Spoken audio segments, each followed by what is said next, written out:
How's it going, everyone? Back with another stream. Stoneforge Mystic is unbanned, which is good for us Abzan players here. It'll be interesting to see how the meta shapes up with Stoneforge Mystic unbanned. But I think most importantly, Faithless Looting is banned, so that's kind of a big deal. I mean, everyone kind of knew Hulk was going to get banned. I actually wasn't expecting Stoneforge Mystic unbanned at this time point, to be honest. But I think it gives us a powerful tool. Like, I still don't think Abzan is better than Chun, sad to say, because Chun having running 6 is just absolutely absurd. A 2-minute Planeswalker is just insane. That being said, for those who want to stick with the Abzan archetype, Stoneforge Mystic does give us a valuable tool. So the way I built my Abzan list is I think Stoneforge Mystic is a 3 of in the deck. I know a lot of people are going to try 4 for starters, but I played Abzan in Legacy, and the correct number in Legacy is 3, because if you have 4 Stoneforge Mystic, you're kind of incentivized to have at least 3 equipment. And when you have the equipment in hand, like when you draw it naturally, you have it in your opener, it's just a dead card because it's not something you want to cast, and you can't cast Spider Skull, obviously. But like the swords, like you can't really hard cast them. Or actually you can, but like they don't do anything, they don't impact the board, so you're kind of just time walking yourself. So that's why I don't like having more than 2 equipment. It lessens the chances of you just having this in your opener because it's literally just a dead card in your hand. The London Mulligan does help. So if you have it on your hand opener, opening 6, you can. If you have the Mulligan and it says you're opening 6, you can just bottom it. But if it's in your opening 7, you essentially Mulligan just right off the bat.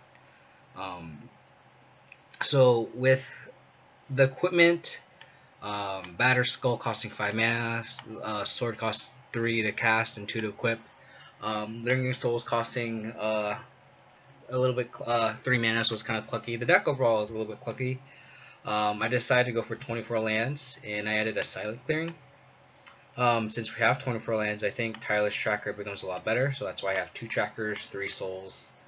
I have a 2-2 split here, but this is going to be... I just kind of just threw this list together and just started a league, so I'm going to finish this league with this list, and then I'm going to make some changes that you'll see in between leagues. Like I'll probably do a 3-3 split between Inquisition and Thoughtseize, a 3-1 split between Trophy and Decay. Change the sideboard a little bit, but we'll probably go from there. So I actually started a league yesterday, and I didn't have that much time to play yesterday. But I just started a league just to see how she feels. I didn't get to finish it, so I'm going to continue it, make some changes, and then do another league after that. But yes, I am super excited that Stoneforge Mystic is unbanned. I think it gives us a big tool,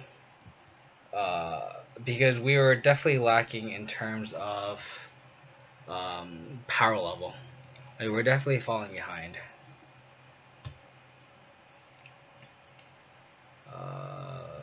Flooded Strand. The thing about Abzan is the biggest pro that we have going for our archetype is we have a lot of exile effects. Path to Exile, Kaya's Guile, Kaya. And it actually made Abzan better than people made it out to be. Because we just have inherent main deck hate towards like the graveyard. So not having like the meta was actually not that bad for us is my point. So it'll be interesting to see how viable Abzan is even with Stoneforge Mystic. Because like I don't know how good Path to Exile is now. You know what I mean? Like I wonder if like Grixis Shadow comes back. If Grixis Shadow comes back, then I think Abzan becomes pretty good, obviously, with Lingering Souls. It kind of really just depends on how good Lingering Souls is, like people always say. I'm tempted here just to fetch a Sword of Fire and Ice.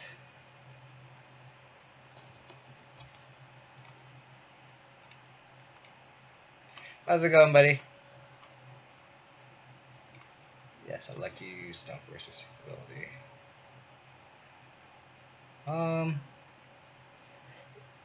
It's one of those things where, like, against like these removal heavy decks, it's a good idea to always fetch up the sword because you can always just hardcast it, and then it's pro blue, so you kind of want that card advantage. That being said, if my opponent's on blue white, I can see an argument for fetching up Sword of Fire and Ice just to give whatever I have protection. It doesn't protect you from Path, but getting the Battle Skull also, if my opponent has Path, pressures them to pretty much Path my Stoneforge Mystic.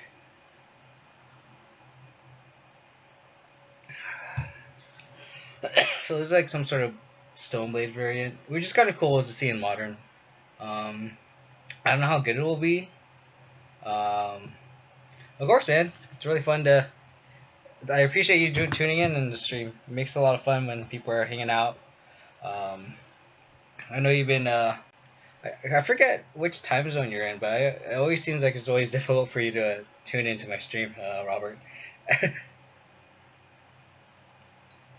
Yes, I think my opponent's tanking here. He's like, should I path to Stoneforge Mystic? And it's hard to evaluate how good Stoneforge Mystic is in Modern right now. I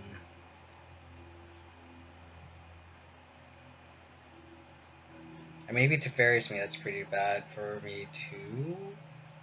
Okay. Does he just think I'm not gonna have a basic planes? That's kind of an aggressive. Sweet. And this makes me wish I had fetched the sword. But that being said, if I fetched the sword, I wonder if he would have still pathed me there.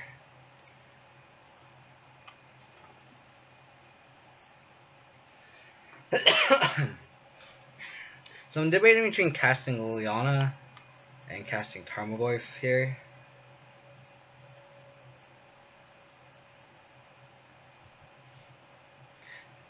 I think I'm gonna cast Tarmogoyf. Because my opponent plays like a Jace or something that's pretty bad. I need to like pressure my opponent. So I think the correct line is to cast Tarmogoyf.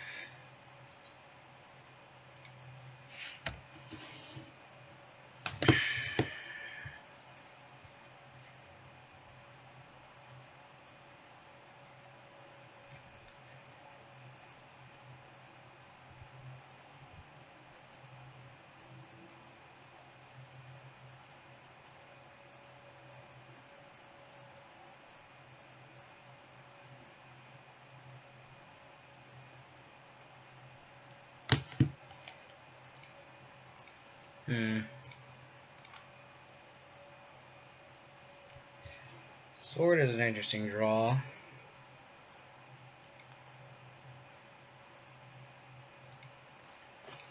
I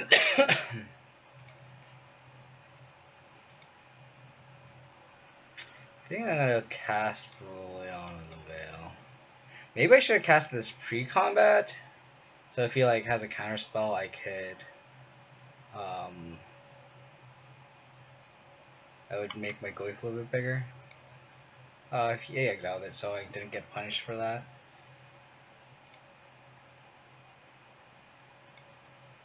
Ooh, Chicago. My brother actually went to school out in Chicago. People in Chicago are really, really nice. I really enjoy my time there. I do not like deep dish pizza though. Not a fan of the. I like my thin crust pizza, not my deep dish.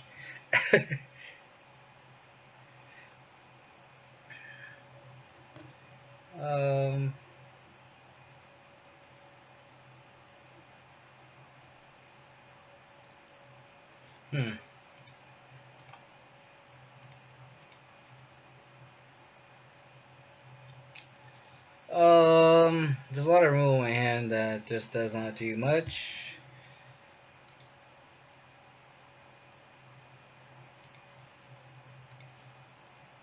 I probably should have cast the sword if my opponent had counter magic again.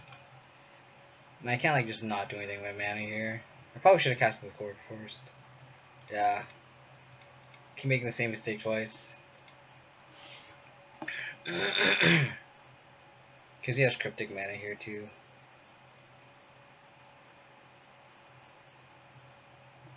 Oh, okay.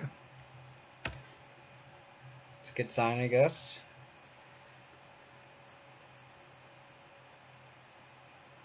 Where's in my opponent's hand?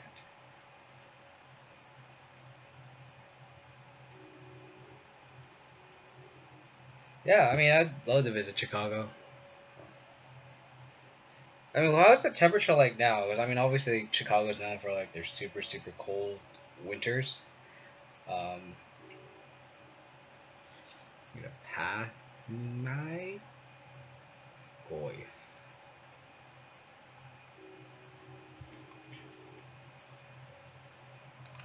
Turn off auto yields. I'm gonna fetch a forest.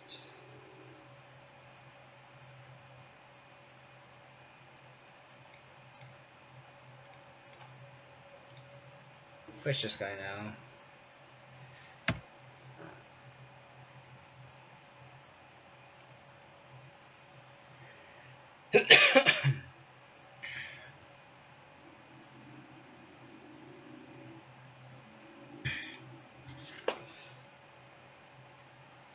That is not what I wanted to see.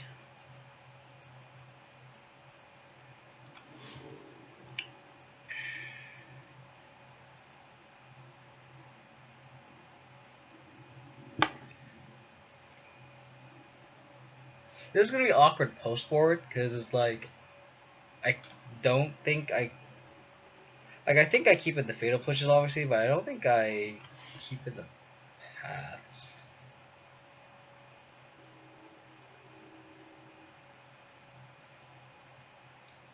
Because usually against this type of archetype, like some sort of like Snapcaster, Hollow Fountain deck, you'd board out all the fatal pushes and path exiles. But in this matchup, I don't think you do. So we'll see.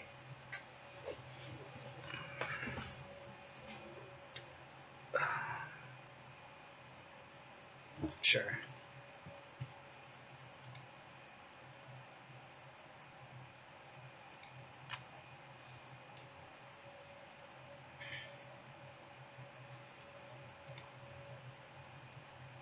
Should probably just put the Battle Skull on top and then shuffle all the bad cards away. Bad cards. Oh my god, too many paths. I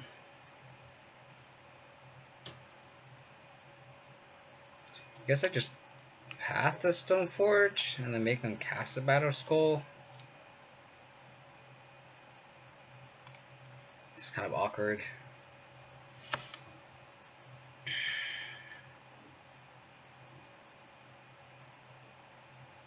I just hope they don't have Force plus Boot card here.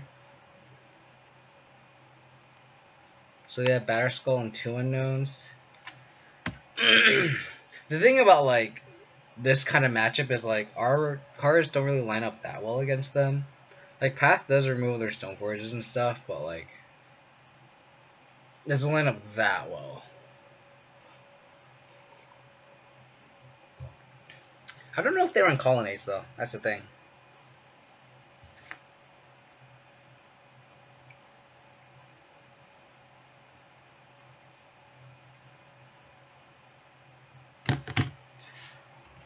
Oh, that's brutal.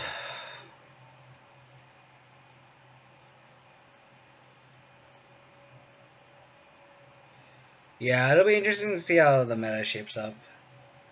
I mean, Stoneforge Mystic plus Jace was a standard deck that was just super impressive.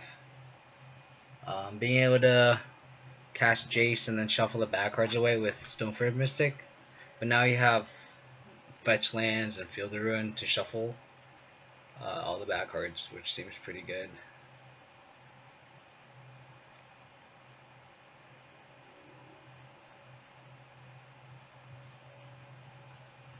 Yeah, this person's just like, just putting this card is just coming in and out of the hand from my opponent, which is really funny. I wish I had another land to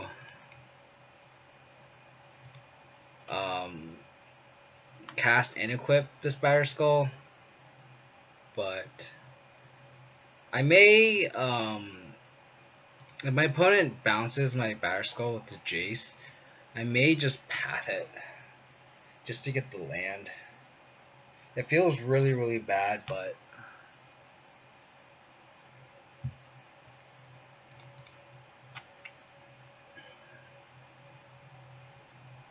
Spell Snare's a good draw.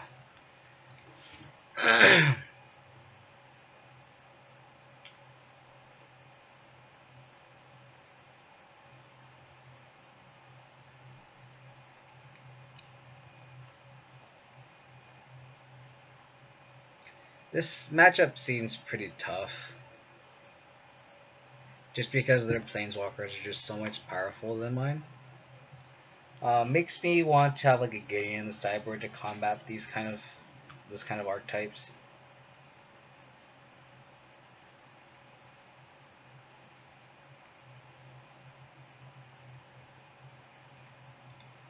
Sure.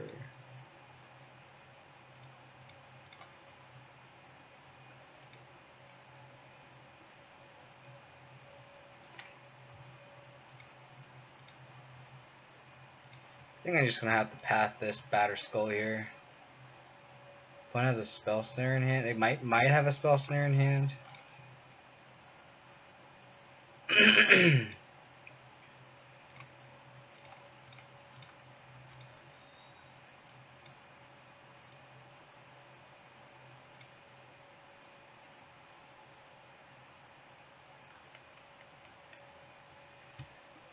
If I can just equip the sword to this Batter Skull. The thing is, Narset also stops the draw ability from my sword, which is kind of annoying.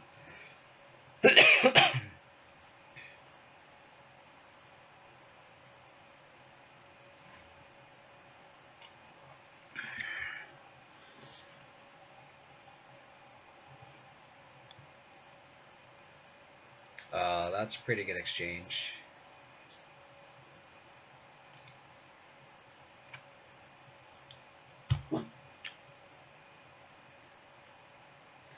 It would have been really good if this was a land.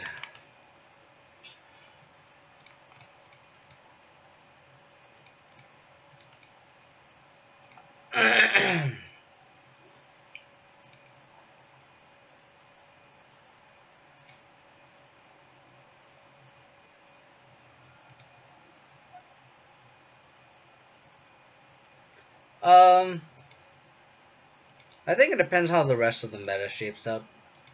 Like if stuff like Thalia and Gaddock Teagmane and Scavenging Ooze, like if you're talking just like Selesnya, like green white, if those cards line up well to the meta, then I think it'll be okay.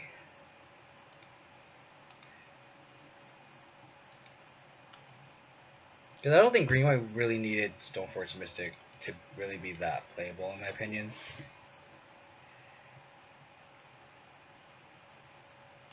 Jeez, that's a pretty aggressive force there.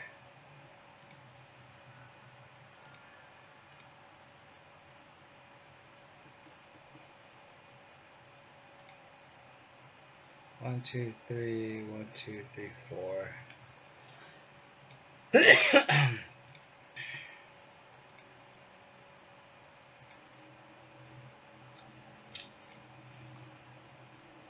My opponent just has blanks in hand. I'm actually not in that bad of a position.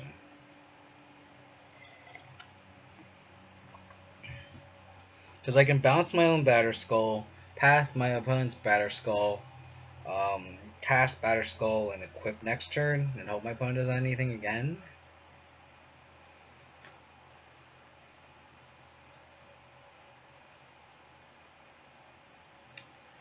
Yeah, the thing about Abzan Maverick though is in Legacy is the black is kind of a really light splash, right? Like you're only really splashing black for Abrupt Decay now that Death Red Shaman was banned.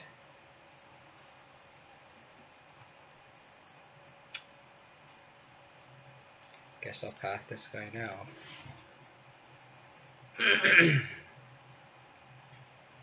Thing about like this blue-white control list though is like this is just a bad matchup for us. Like Jace, Narset, Teferi, they all just line up pretty poorly against us. Okay. Very close to conceding here.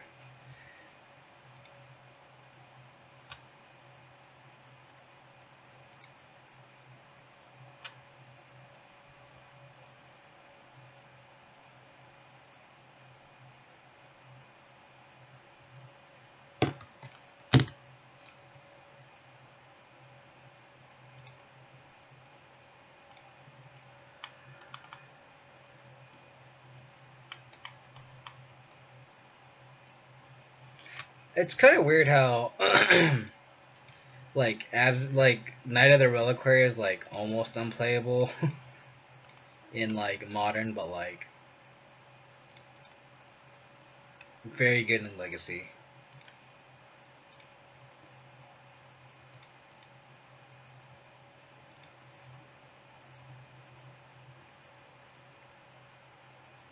That's great. that's great.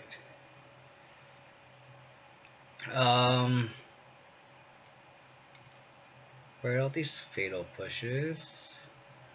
Bring in these guys.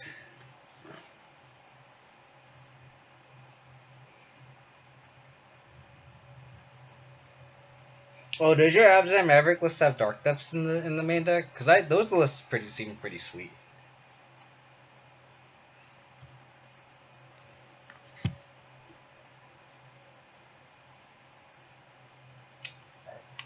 Oh, excuse me. I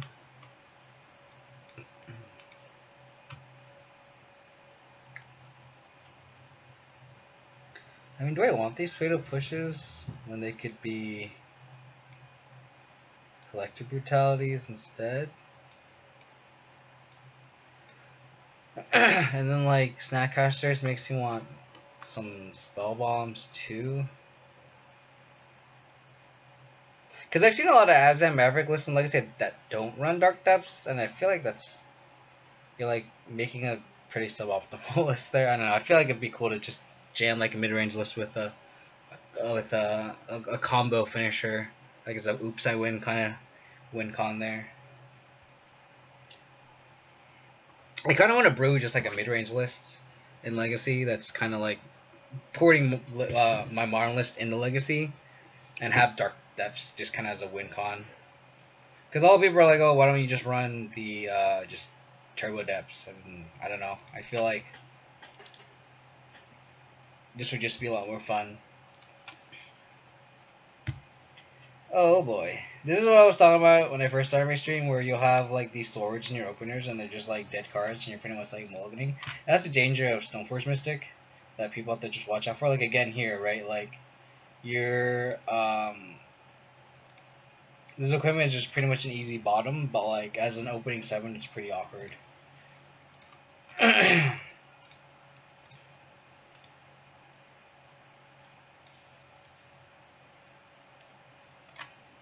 Oh man, okay.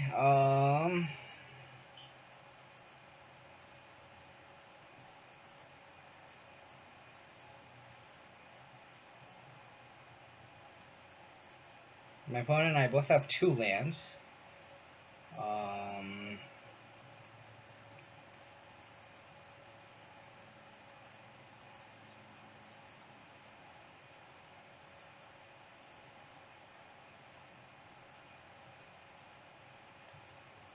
think I take this. If I draw a black mana source, I'm not scared of the Stoneforge Mystic. If I don't draw a black mana source, I'm probably going to lose the game anyway, so we probably leave the Stoneforge, leave the path, even though the answer is my Tireless Tracker, right? So it's just a matter of, do I want to take the most powerful card in Teferi, or the second most powerful card in Cryptic Command, or take the Narset that's castable early on?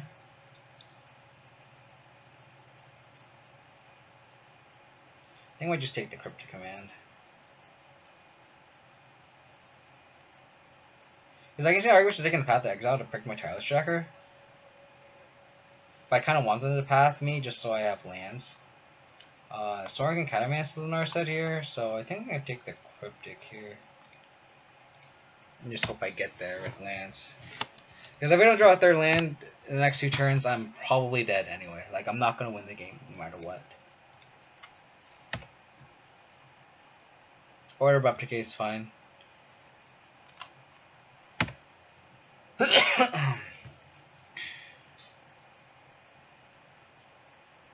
Drew the second mana source. That's great. So that makes me really wish I really need a black source here.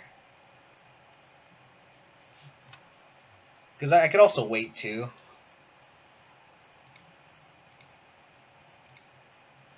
Because I don't need a decay now.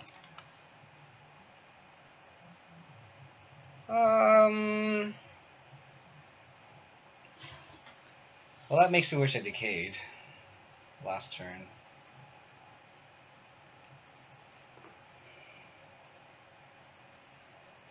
So my opponent just plays Narset next turn, which I guess I don't really care about. I can just decay here. Not drawing that third land is brutal. Yep.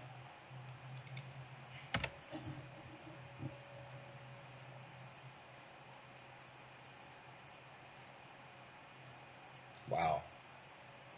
Celestial Purge. Okay, I think I'm just gonna cast the Scoos here. If one does have anything like he has Path and Purge that I know that he can get. I can take with Inquisition.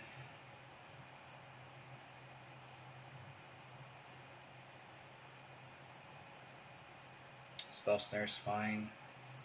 Drew the 4th land, so I know 5 of the 7 cards.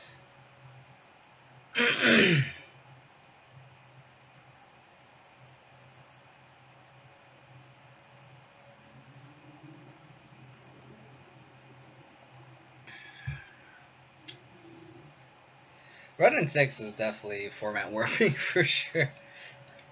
It's so good. My opponent has a Jace here. I think I'm just going to concede.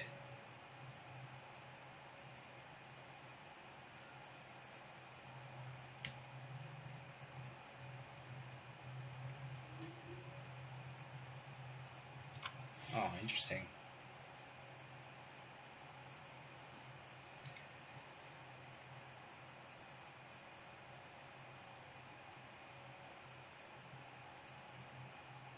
Another Spell Snare.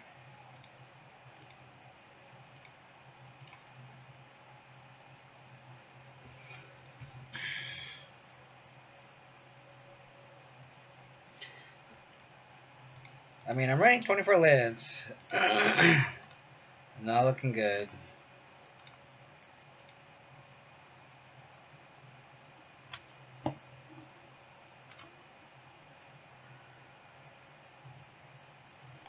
I'm gonna cast Inquisition now here.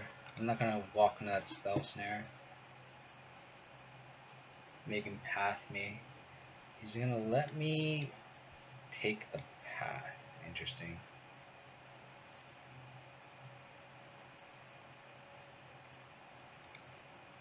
I think it's like I want him to path though.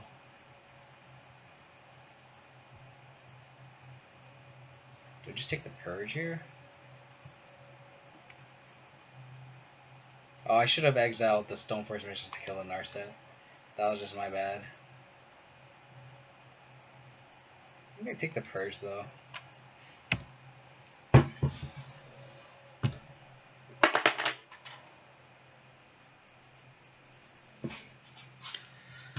I'm in a really bad spot though. Obviously. Oh, I just cast a Batter Skull? Oh, it's still fairy.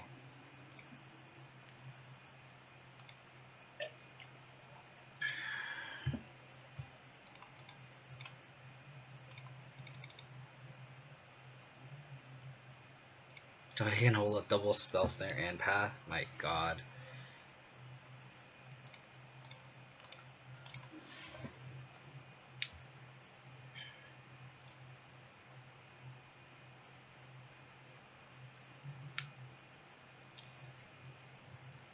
Yeah. That was just a punt on my part. Not that it really matters. I think I take the purge. Like, I'm not drawing a third land anyway, so it's kind of pointless.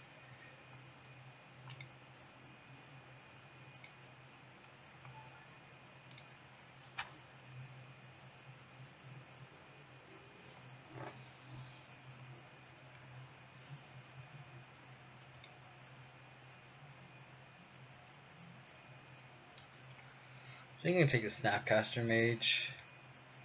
My hand's actually pretty okay. That like it's whatever my opponent takes with building, I don't think I really care. I just need to draw lands here, so him taking something away is actually good, better for me, I think.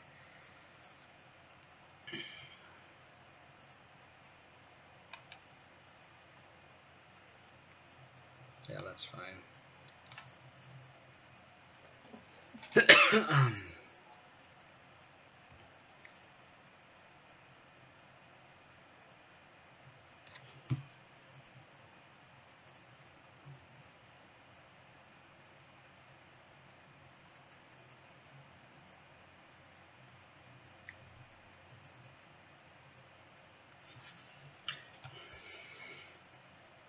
If I play the Veil, the opponent's just going to sack the Germ, play a click at end step.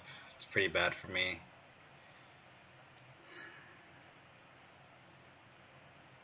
He has 2 snares from Regolith and Trophy. Like, I really just needed a land for this Tireless Tracker. I think all I can really do is play this Leon of the Veil. Like, I think I'm in such a low percentage to win this game here. I'm just going to concede. Let's move on to another game. Might be an early concession, but just not being able to just... I don't think I can deal with that whole board state right there. I think it's just... my opponent's just too far ahead.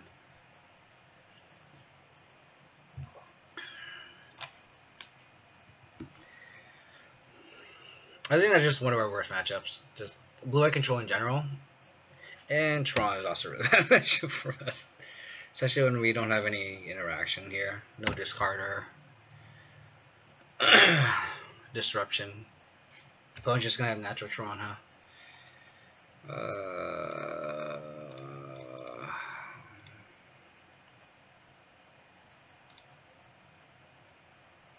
I think so too. I think so too.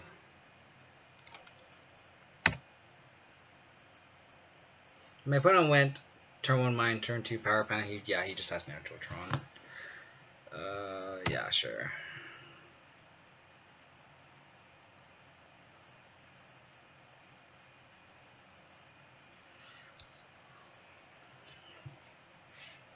Wow, really?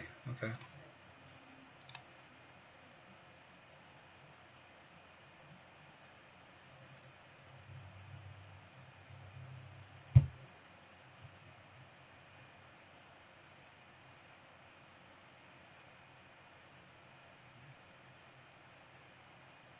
It's like, do I play Batterskull in the turn? I think I do. I don't think I play Tarmogoyf. Makes me wonder if I should play Tarmogoyf instead of this Stoneforge Mystic because it has more power.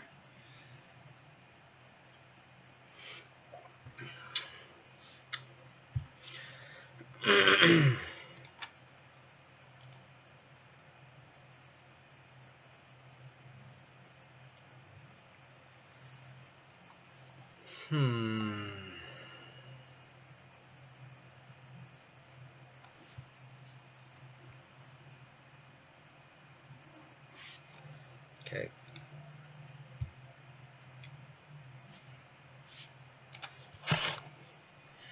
I do think Tron's gonna be really good post ban 2, at least right now when everyone's trying to cast Stoneforge Mystic, which is pretty embarrassing.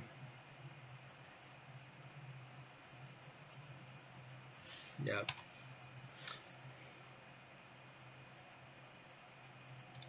And they had this card banned for this long. Why? Like this is not that good. Look what my opponent's doing.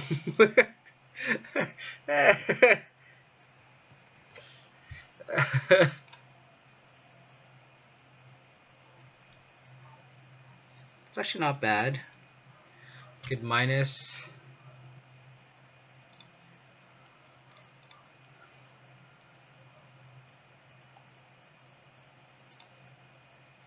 Minus Liliana here. Push the Death Toucher. And an attack card.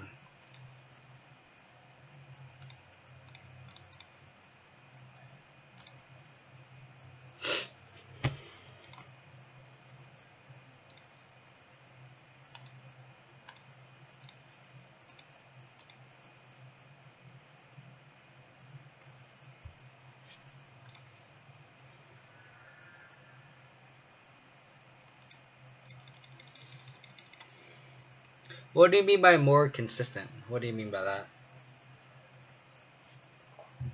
Can you restart the game? You can.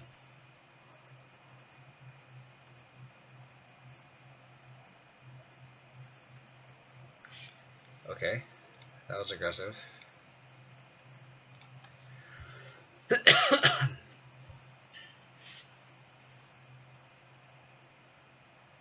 Okay.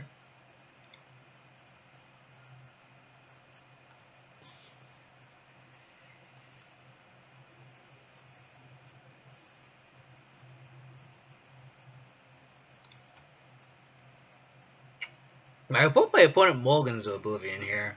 That'd be such awesome karma. Because he did need to restart the game. Oh, he's...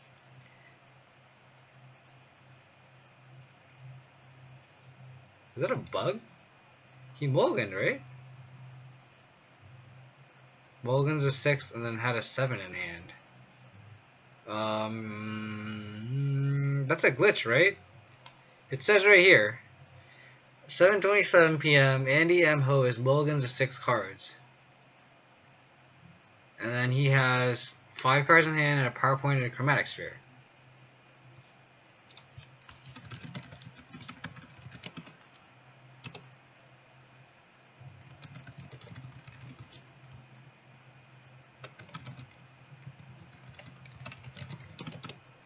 That's suspect, right? I'm not reading this wrong, right? He put a card on the bottom of the library and begins the game with 6 cards in hand. And then he has 7. Right? Not to say that I'm going to win this game, but like I just want to point out this glitch.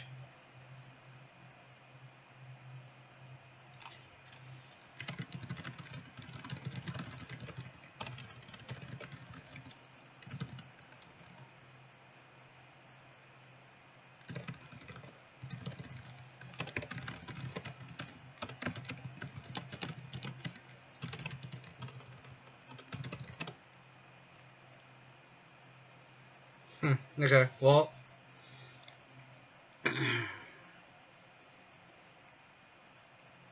They get haste? What the hell? Did I like pass the turn?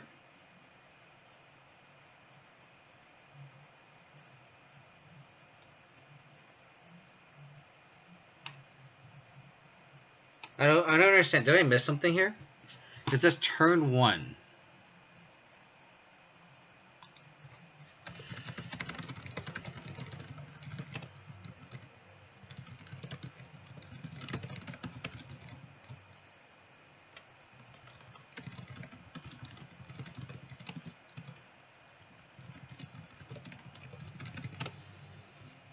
Okay, well, because I don't have my turn 1 yet, right?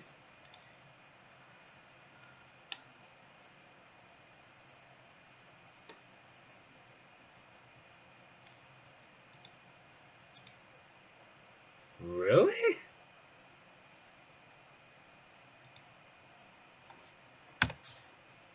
Oh. That is... Is that true? If you restart the game with Karn. No way.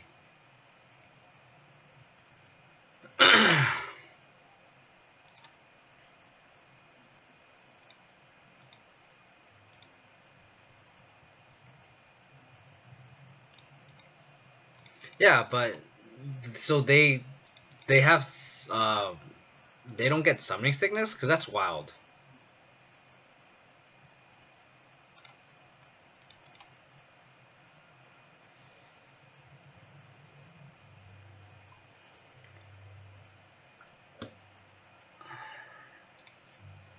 Really? I did not know that. That's absurd. So if you exile like I don't know, some whatever, like a Wurmcoil Engine, so on turn 1 you can attack with it? That's absurd.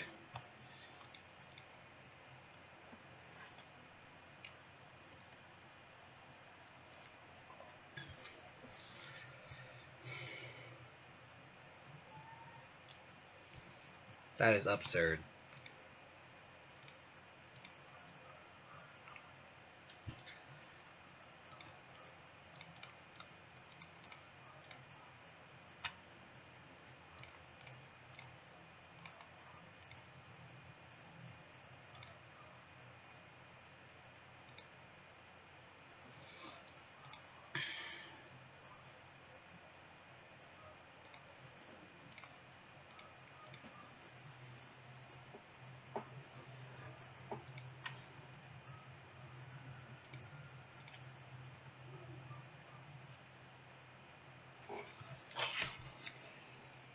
Oh, that's gross.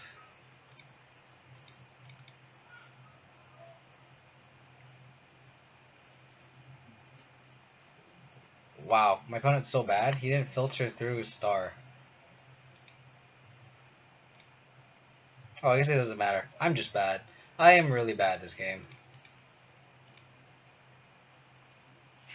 I'm gonna play another league after this match. This is the last match of the league that I'm in. Please just play Wurmcoil. Ugin is concede worthy almost. Ulamog is close to being concede worthy.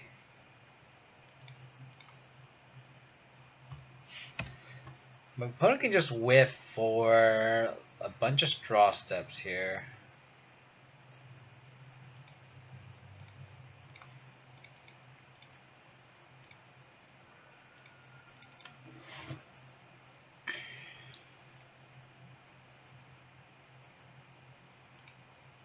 No worries, dude. I'll be here. Getting crushed.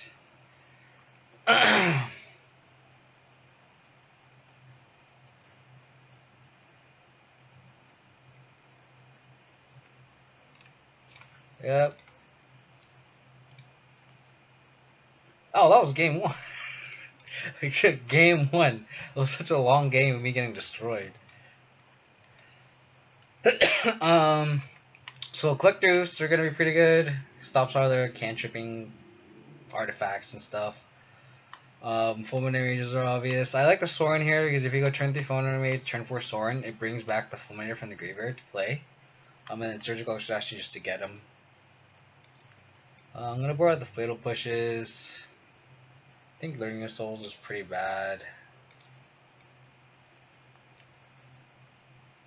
I mean, I could also see just cutting the Batter Skull and Stoneforge Mystic package. It's just too slow. I can just cut the Scoos too. Scoos doesn't do anything. I think I'll just go like this.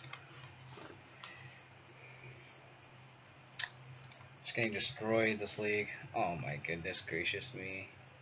This hand would actually be pretty good if I can guarantee a second land here. I think I just lose if I don't. Oh my god.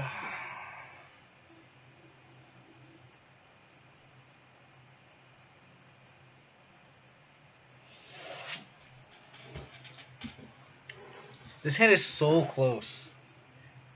If I draw a second land, I like just win the game.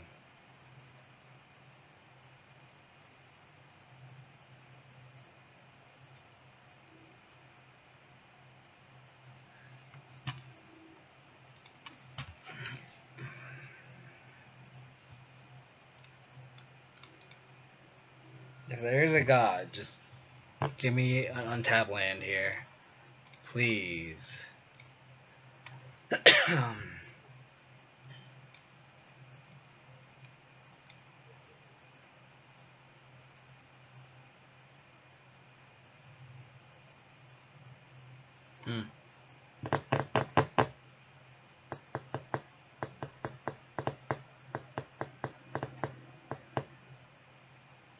If I don't draw...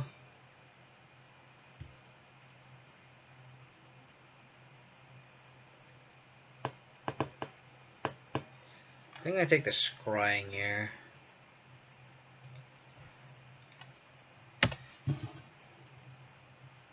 Actually, I should have taken the map. I should have taken the map. Untap land. Oh.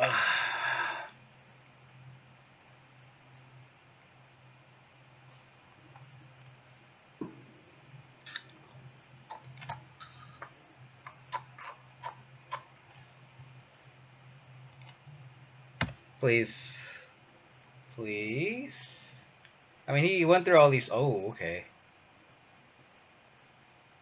Okay, we're alive, boys. We're alive.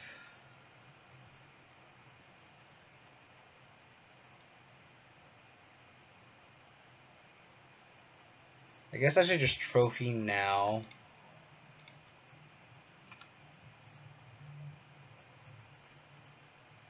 The thing is, like, do I want to die to a top deck Karn or a top deck tower?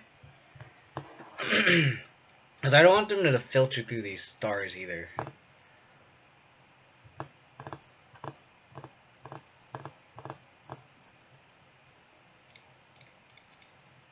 I think I'm gonna be greedy here. I just hope he doesn't have a tower.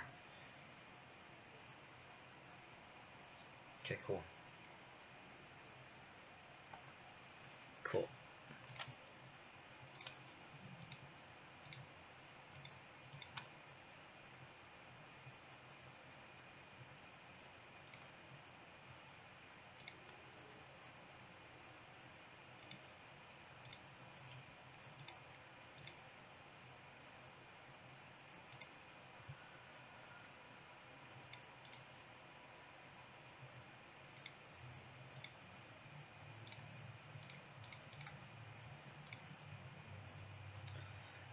Go for the power plant.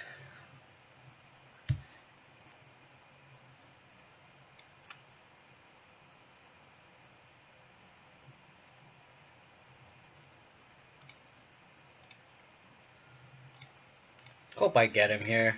Please have our power plant in hand. Cool. Is there anything special about this deck? There's one Karn, one Blast Zone. Thragtusk is pretty spicy. Walking Ballista, Ulamog. Okay. He has Chromatic Star and Ugin. I don't know. So we can race this. We just need to dodge my opponent having lands off the top.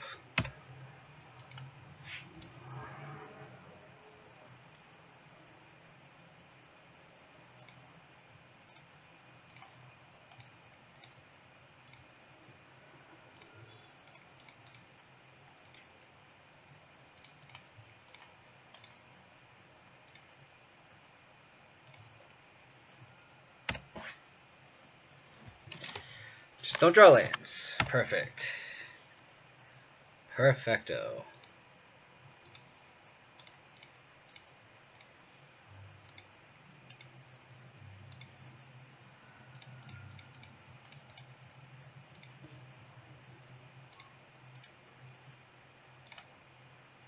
Sweet. Fuck Tron.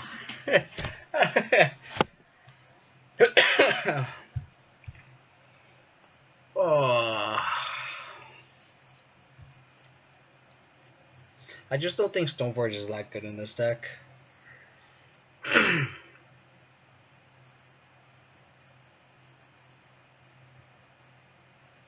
I mean, I'm gonna keep it in just to test it, but I think I'd honestly just rather have scavenging. Like, there's 5 slots, right? You have the 3 Stoneforge Mystics and the 2 equipment. I think I'd rather just have the 3 Linger Souls and 2 scavenging uses rather than the Stoneforge plus equipment package. Because you don't want to cast a Stoneforge on turn 2, and you definitely don't want to cast it on turn 3 when you want to cast Fulminators instead. But I'm gonna keep it in just to see how she is. But just that game 1 and just how I just kind of feel about it, I don't think. His hand is close. My opponent kept the hand pretty fast. That sucks.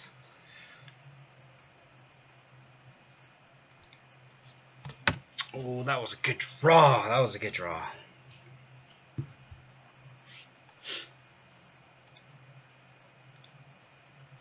Sword and Fire and Ice is probably the best.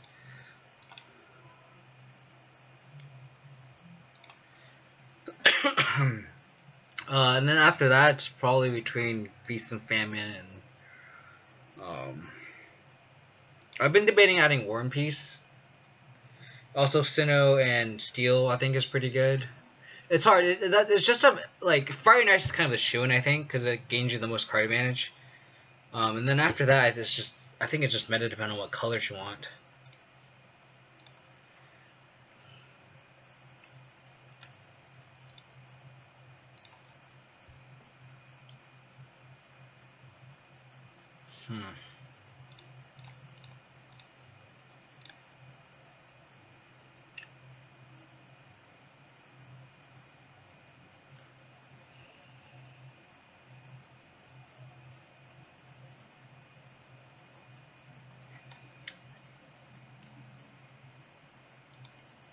I'd like following what my heart says about which one to hit here.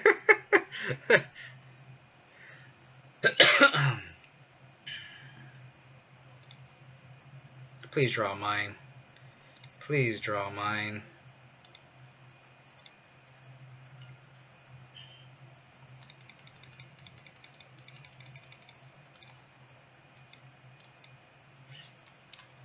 So Stirrings, Ruin, Sphere, Stone, Scrying, Ulamog. I wish they I wish they whenever you surgical something, I wish they had it in the reveal zone.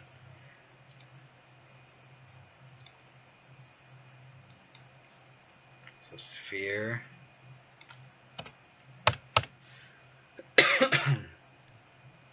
Power plant. Scrying.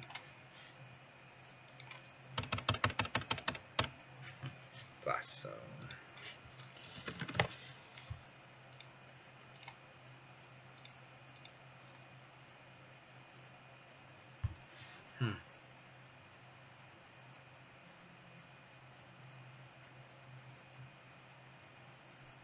Don't think I care about the O Stone here. I think I'm just gonna play Liliana on plus.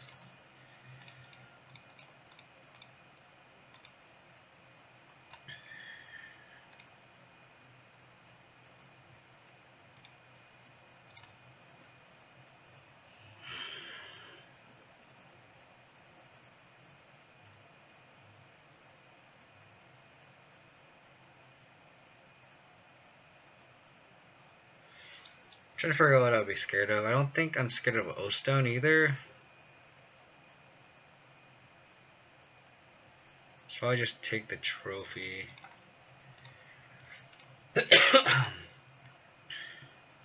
Ulamog. So I know 1, 2, 3, 4. I know all the cards in the hand. Stirrings, Ruin, O Stone, Blast Zone.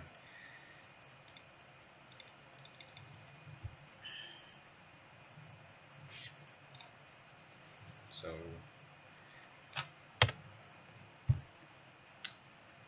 Walking Ballista is a good one. O Stone.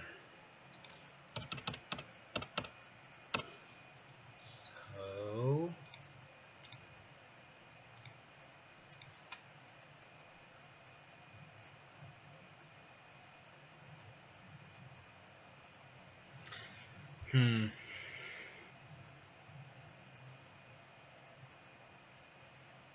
I want this Silent Clearing? I don't want to pitch the Leon. That's the thing. I'm playing this Collector for sure. Stop this Oblivion Stone.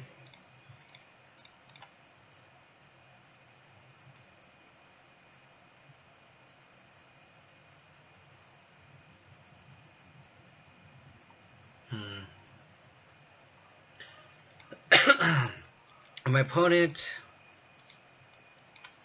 So yeah, the card that returns artifacts, Blast Zone, Walking Ballista. He's probably gonna.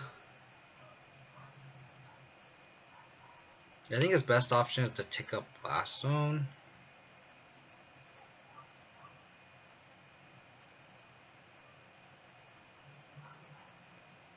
I think I'm just gonna pitch the Silent Clearing here, and then depending on what my opponent does.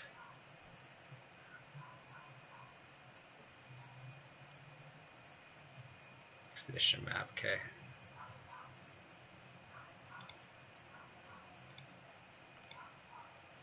Then the next turn, if he tries to Ballista here, I could decay it. If he tries to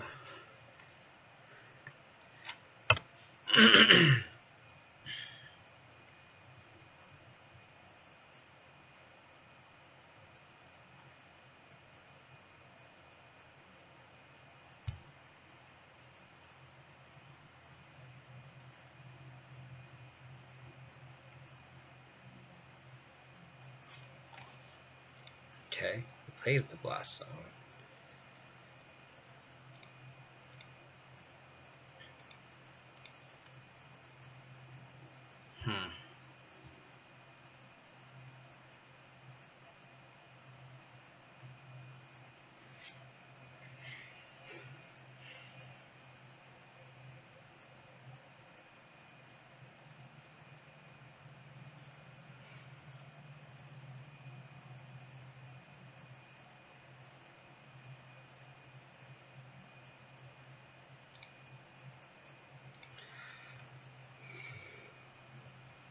Yeah, you're right. I should have played Oof second. You're 100% correct there. You're 100% right. That's my bad. I'm not playing tight.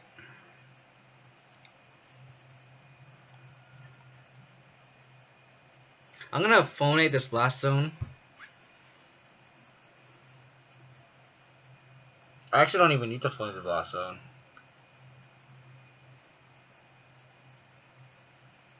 It's just a matter of am I scared of Wormcoil Engine? If he goes land Wormcoil Engine, so I'm trying to figure out if I should hold the decay for the Ballista so he doesn't ramp it, if I just keep the path. I think I just keep the path.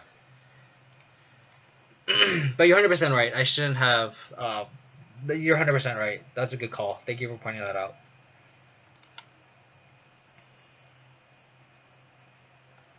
Pitch the Walking Ballista. That's interesting.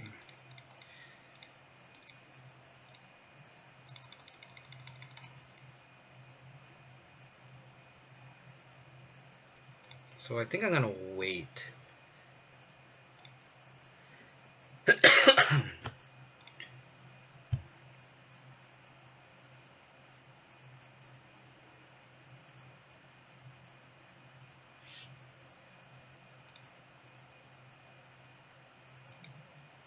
I can't attack through the oof, and I don't want to be able to block with it either,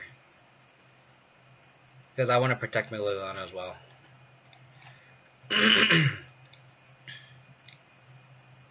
Wow. Fuck Tron. I'm afraid of a 4-mana 2/2 that I can't attack through. That's why I'm scared, and I want to blow a path on it. But I figured if my opponent had exactly landed a Wormcoil Engine, then I have to keep the path. And I can just minus the Liliana after that turn and just hope to get there. That was my line. Oh. Fuck Tron. Oh my god. That was just a lucky surgical draw game 2 and then a lucky trophy draw game 3. Okay. Well, changes, right? So I think one of the main changes I was gonna do is add a Thoughtseize and do a 3-3 split here. I was gonna do 3-1 trophy split here. Because I'm expecting a lot of Tron. Other than that, I think the main is fine. Cyber wise, I noticed that I have a combo after I posted it, and I mean, is it Phoenix isn't a thing? So we already have a good match against Storm. So this is probably better as another slot. So the cards I'm thinking about of debating is I can probably remove this for a sword maybe, or a full fulminator, and then make this a Gideon. I think Gideon is really good since we now have the extra white sources for it. I might just go like this over the Sorin. And then the combo might be a sword, it might be a fourth fulminator. I don't know. They discard the ballista, right? Oh, that's true. That's true. That's true. No, you're right. This happens when you stream and then you try to talk through your lines and then you're actually not really, and you have too many things going at once. But no, you're right. I mean, maybe that's makes an argument to keeping the decay in. Because like he pitched the ballista, so I wonder what card he had in hand.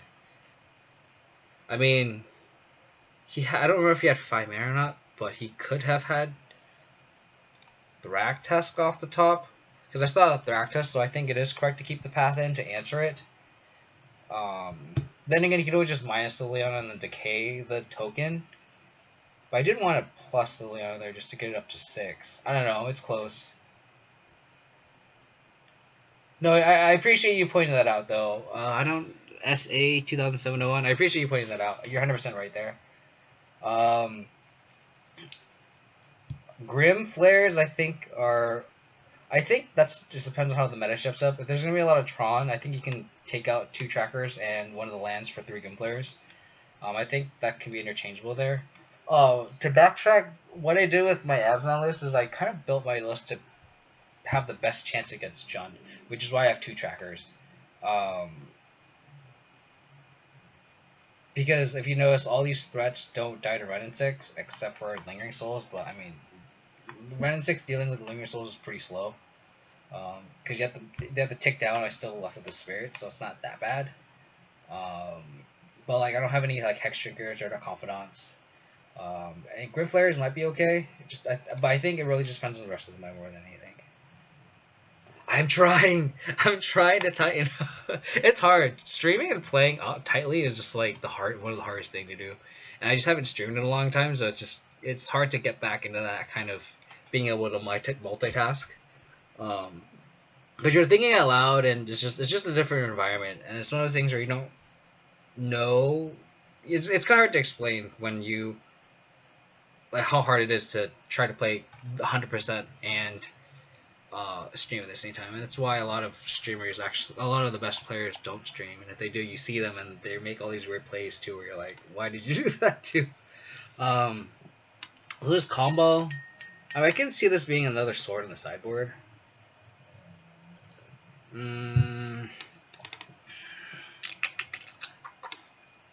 Let's see. So I was thinking of oh no. I was thinking of either having a Feast of Famine, sort of Sinew and Steel, and War and Peace. Wow, that's a lot of swords.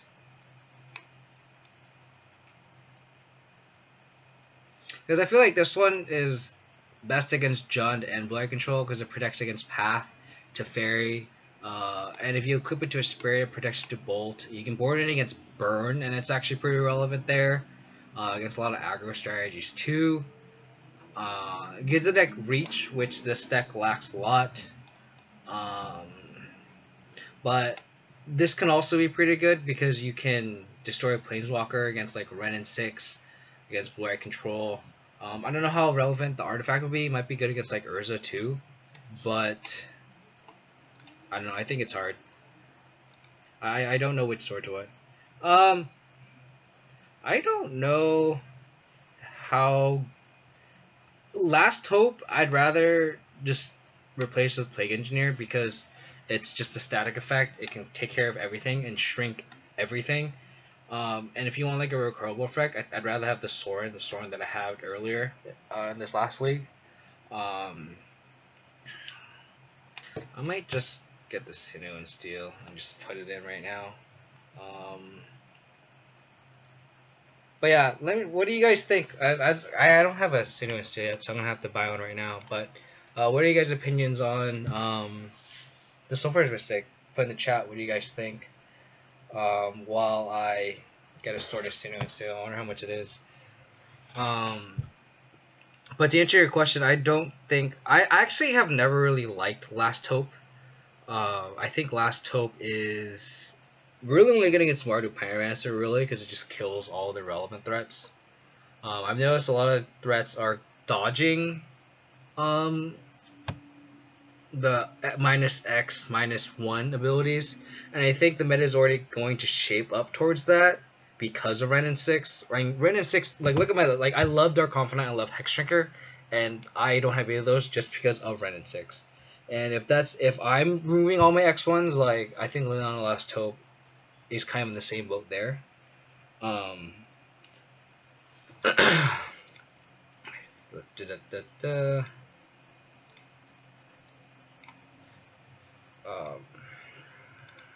have to. I hate MTGO being just the way they have the market set up is just kind of awful.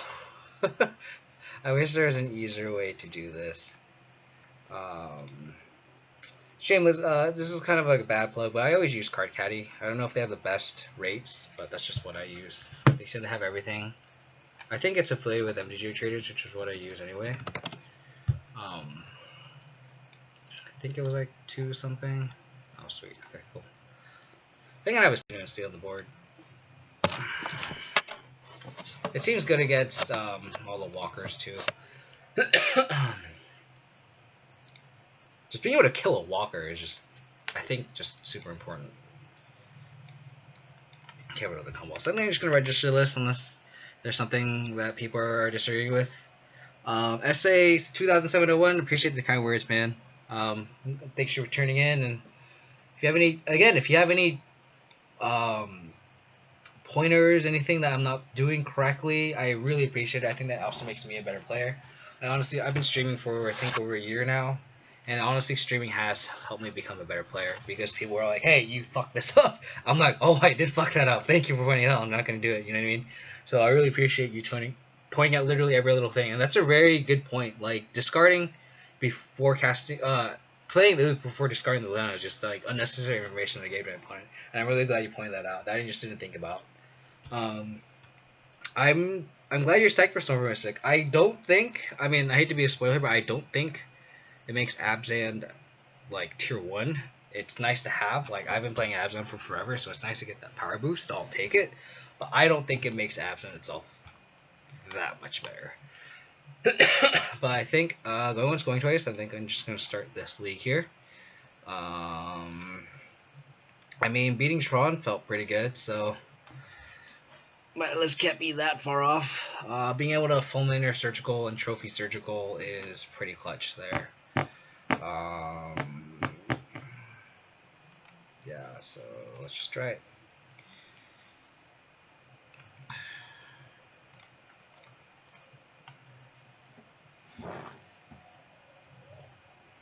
If you guys love what you see, please follow me on Twitch if you want to support the channel, and you can also follow me on Twitter.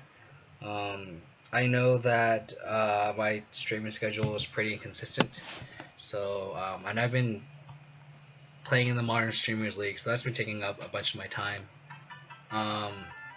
But if you guys want more up-to-date streams on when I actually do stream, you can follow me on Twitter. It's KODiamonds22.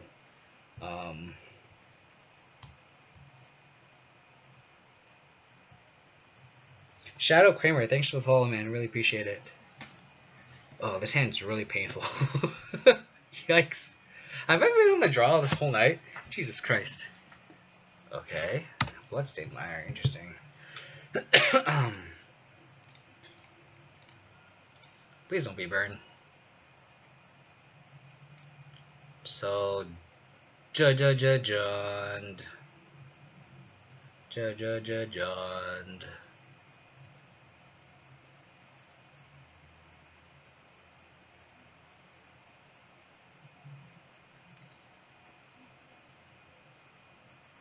I don't have any removal, that's the problem.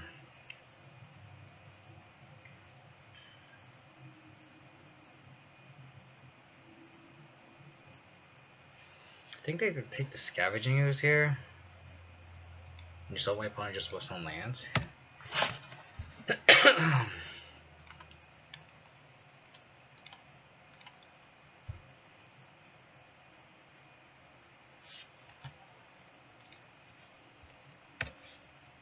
I actually tested a little bit of Jund as well, and I don't like Seasoned Pyromancer. I think it fucks up your mana too much. I'm going to play this Tarmogoyf here. Hope my opponent bolts it.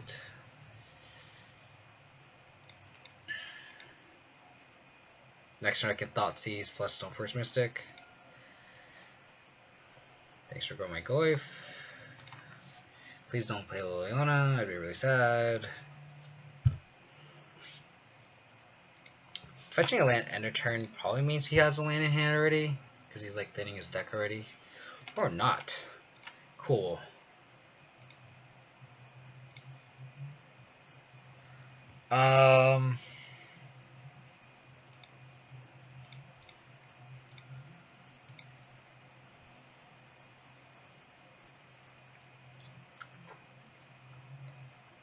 Two paths here mean I can kind of safely take the tracker away. Trophy. Ooh. Thank you. I think I'm gonna get a Plains here. Or Swamp. Probably Swamp. Yeah, I want all the black sources.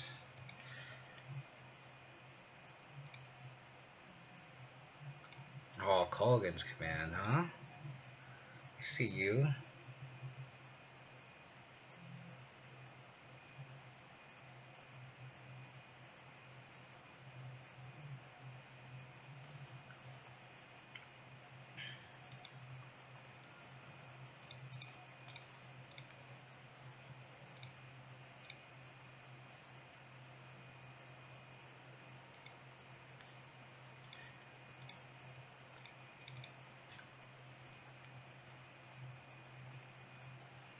Being stuck on 2 lands is pretty good for us. You're not gonna lightning bolt my Stoneforge Mystic? That seems pretty loose. Okay. Come on, land.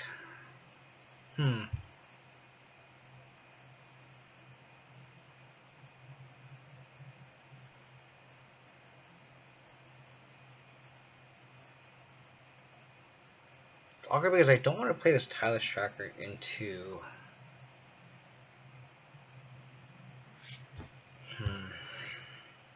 I don't want to crack these either because I want to play my Batter Skull. I think I'm just going to have to pass the turn, which is awkward as fuck.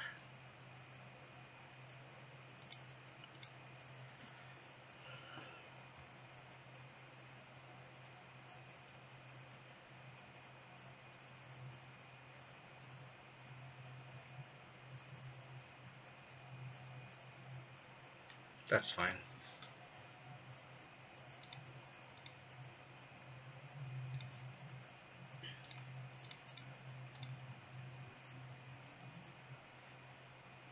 I think I'm going to crack this.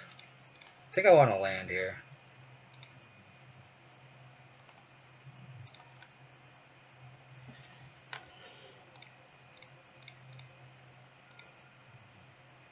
It feels counterintuitive, but like I feel like if I didn't draw land, I would just be so counterintuitive. That's true. I could have done that. That's a good point. But I want to save these 2 paths for this Tireless Tracker. And I feel like I'm gonna line up there anyway, so.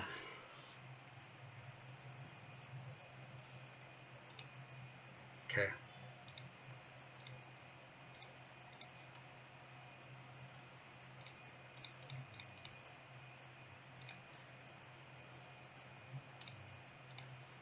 But you generally want 3 black sources when you hit 4 lands, just so you can play Liliana plus like a Fatal Push or something. That's generally the thing that I've noticed. Getting 2 planes is kind of a little greedy, especially when you might have to sack these later on in the game.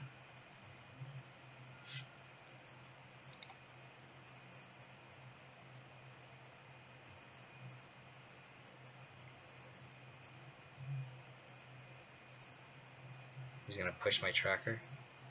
That's fine.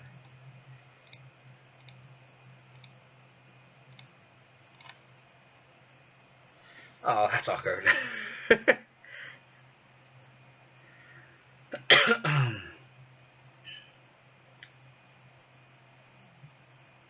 think I'm gonna crack a clue here first, because I can't play Batterskull anyway.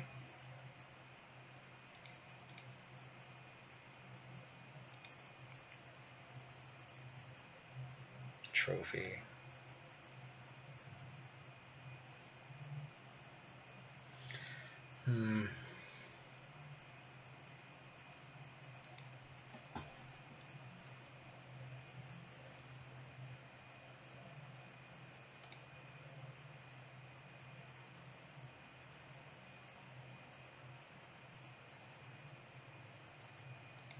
I think I'm gonna pitch this path here. I could also just pitch this Liliana, but I feel like if I because like I'm probably gonna minus this Liliana next turn. So I think I'm just gonna ditch this path.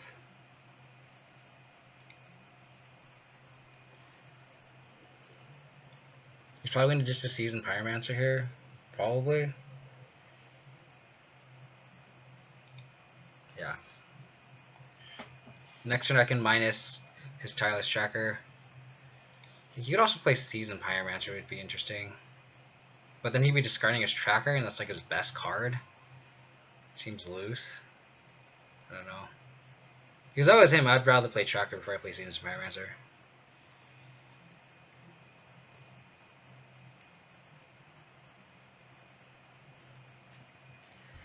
I just hope he doesn't draw land. You do the land.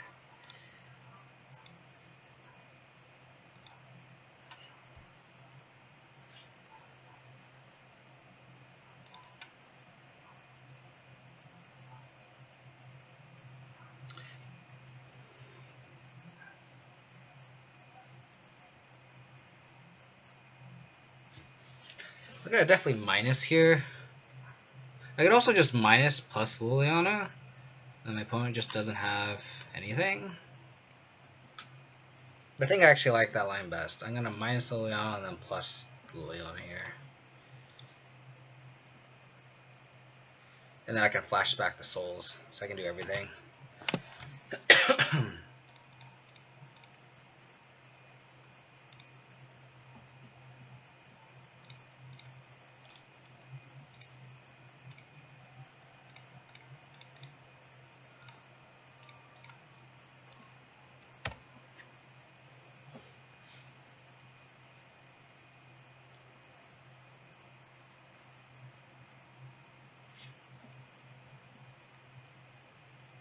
Sure.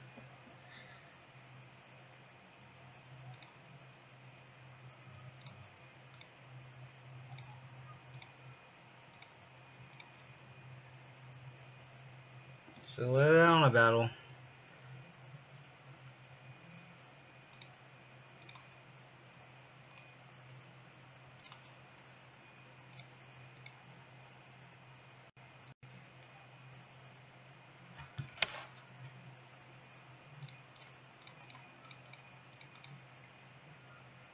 I think I'm gonna not plus my Liliana here. I'm already heading the Liliana counter war. I want to be able to pitch my own Lily to my opponent's Liliana and hold up trophy. Excuse me.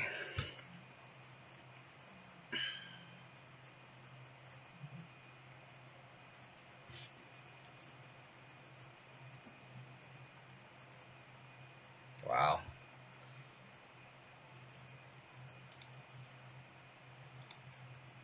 Now I'll get the planes.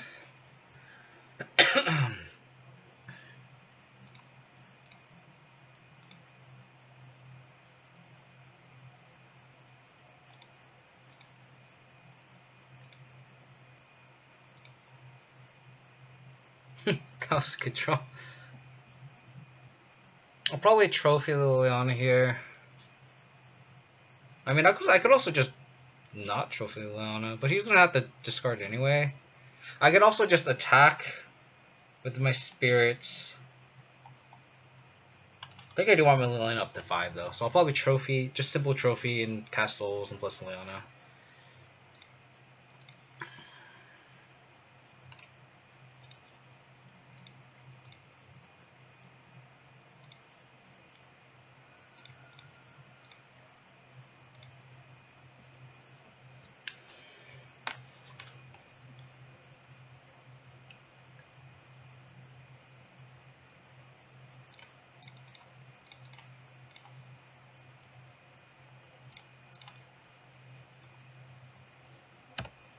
Call my opponent doesn't have a Maelstrom Pulse.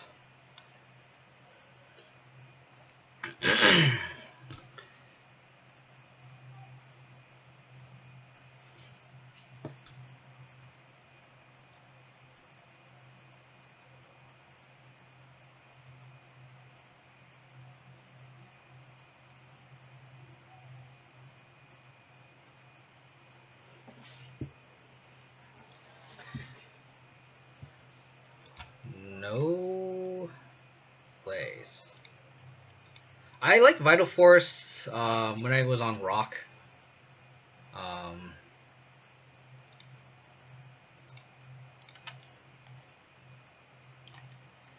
think it's really good against like Tron and stuff. I think being able to return like Liliana's, I think it has a converted mana cost, right? I forget what the minus does. It's a return or permanent.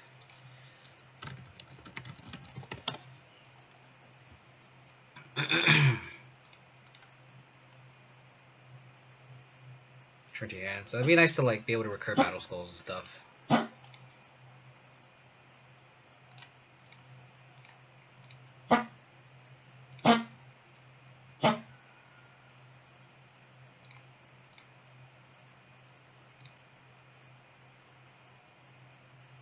Cool.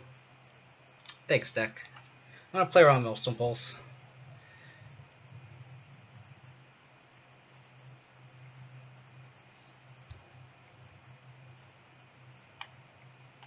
That's fine.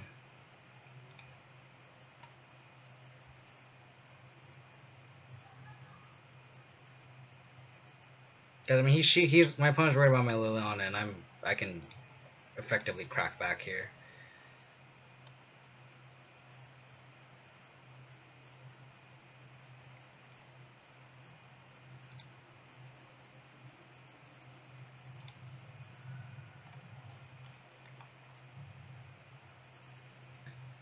Oh, I just got punished. Oh my god. Playing around Maelstrom Pulse, opponent draw Scavenging Ooze.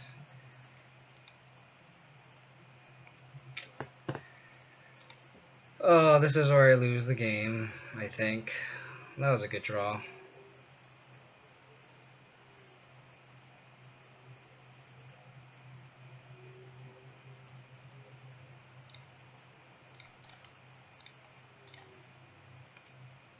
Damn. That sucks.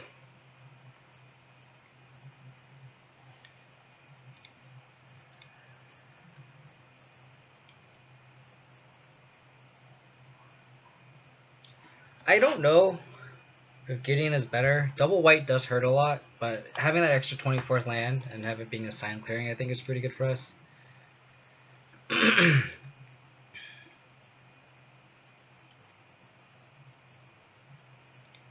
Wow, me? Wow. I think I'm gonna attack with 2 spirits.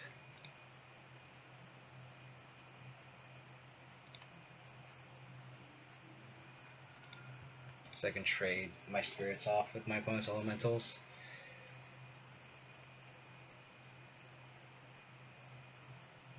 I guess it was incorrect for me to play around Millstone Pulse.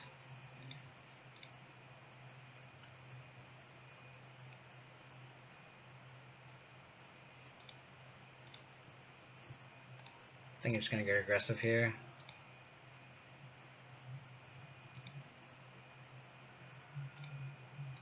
I think my opponent's sack a creature this time.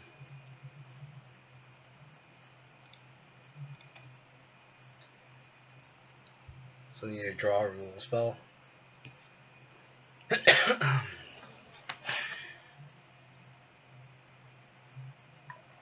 That's fine.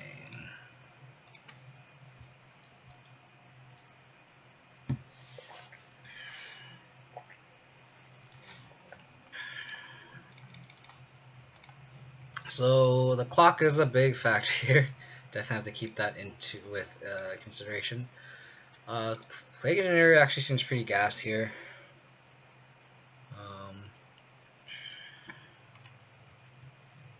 So in the mid-range mirror, you generally just board all your discard. I don't think I 100% agree with that.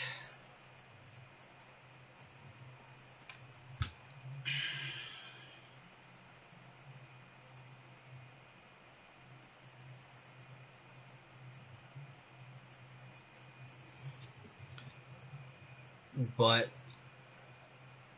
that was before Stoneforge Mystic got unbanned, so there was a lot of cards I could cut. Like I had like Dark Confidant and Hex Drinkers that I could just cut because they just died around in 6 all the time, and I could just keep in discard to protect my other threats.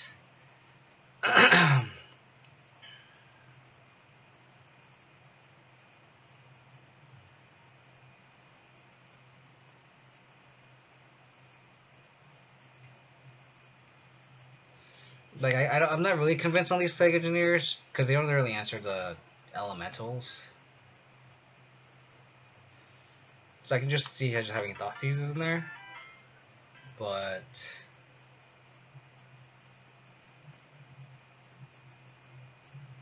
Sword of Sinister Seal should be sweet. I'm looking forward to playing this card. And you can't really put in Fulminators anymore because they've been like trimming on Raging Ravines. How's it going, Danger?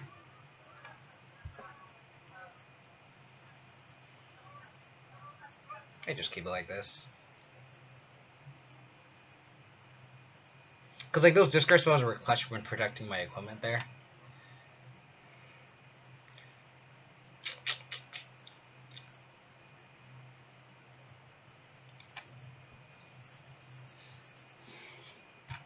We'll see. Yikes.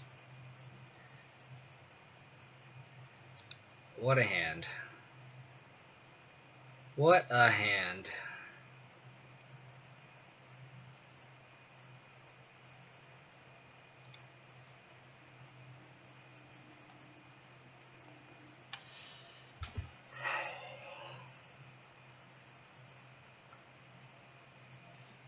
I need a white source off the top to win the game.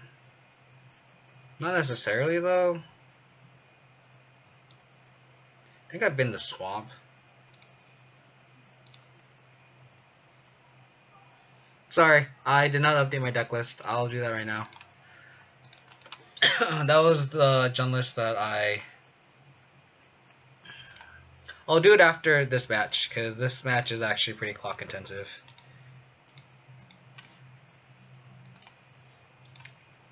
Come on, white source. Come on, fetch land.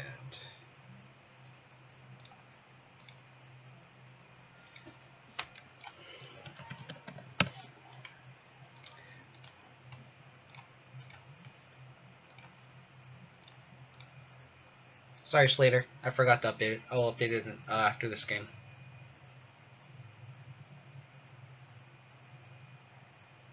It's gonna be awkward because like my opponent's doing like if he casts a round 6 here, I have to trophy it, which is why I kind of when I first made my initial list I wanted 2 decays just for the specific reason.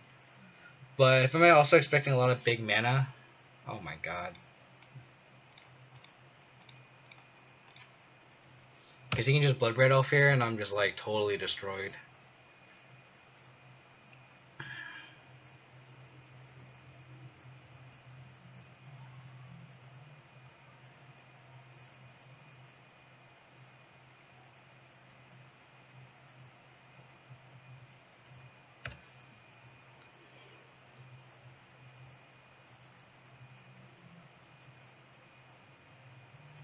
Well, banning that third land was a mistake.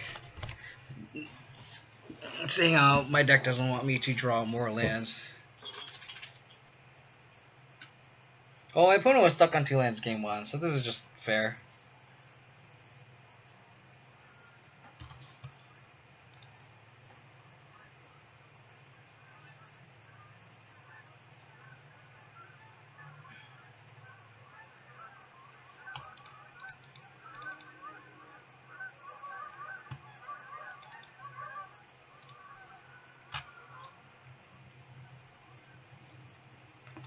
Oh, that's brutal.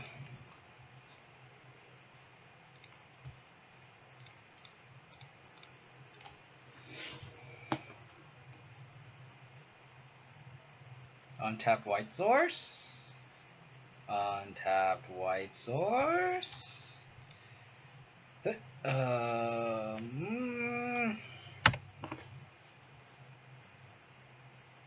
is literally happened game 1, but just flipped. Which is kind of funny.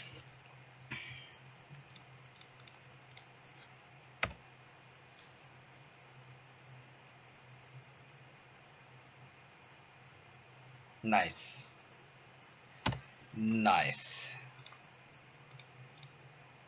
Dude, it's like how it's been all night. I somehow beat Tron doing this, though, so that feels good. My opponent played a Black Fleet place. Did he not know he has Tyler Shocker? Oh my god.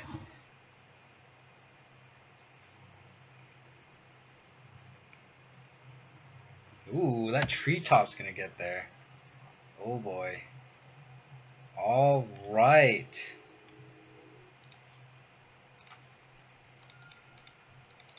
Play around a Liliana here.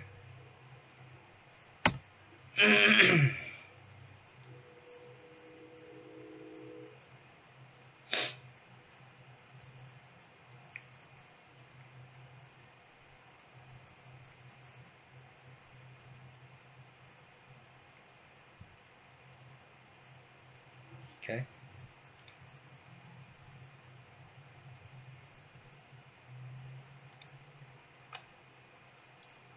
What are you discarding, dude? I mean, he's played a lot of land, so he's okay.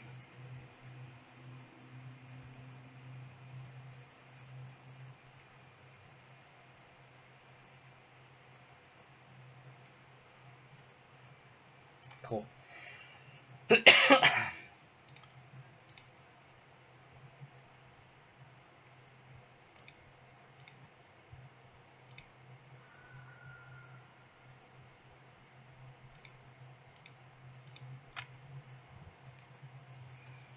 Hmm.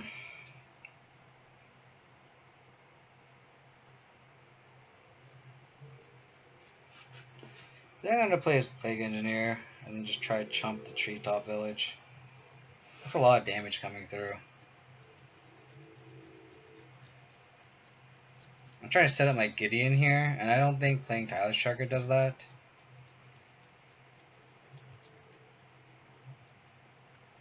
You can also play Stoneforge Mystic plus Lingering Souls. I feel like my opponent has a lot of removal in hand. So I might as well just answer that board state here.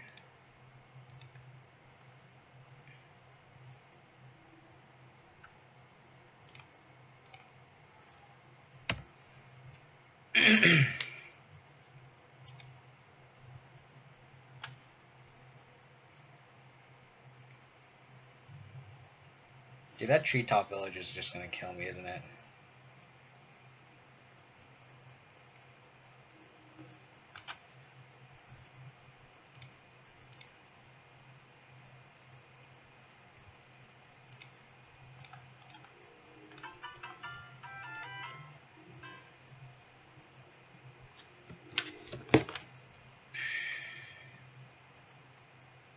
Dr. Dysphoria and Victor Prime, thanks for the follows, guys. Appreciate it.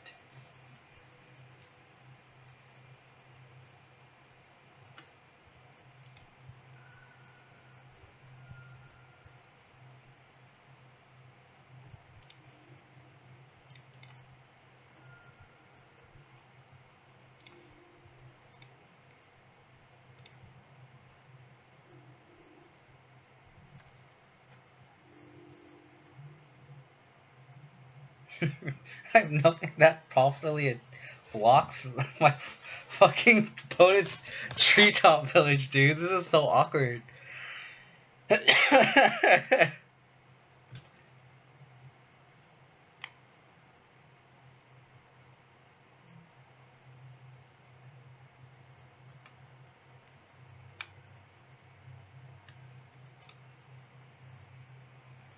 I could play Stoneforge and Lingering Souls and pass the turn.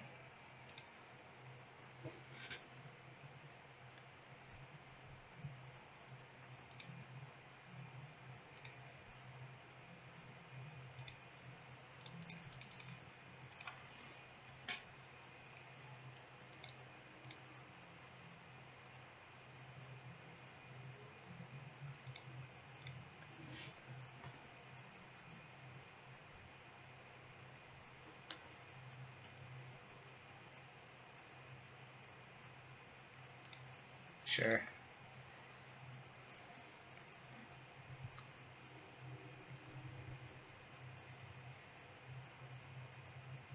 I have a lot of powerful cards in my hand. I just need to just survive.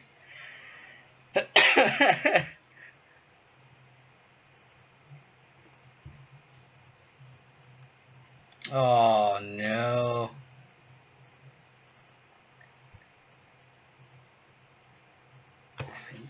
I really need just like a spot removal spell, like a Fatal Push or a Treetop, just for that stupid Treetop. That Treetop is doing a lot of work here.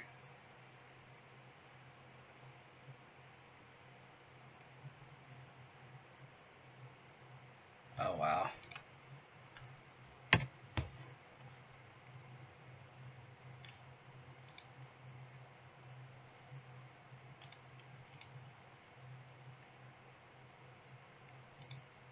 Fatal Push would be probably the best draw, because I can stabilize here with this Plague Engineer.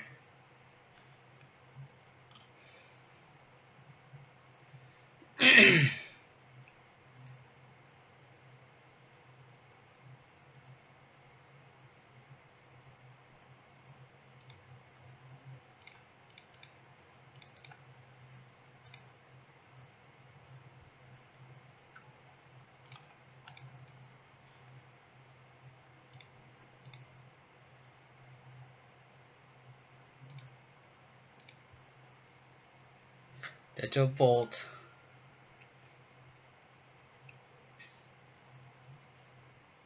Ditto a lot of things actually.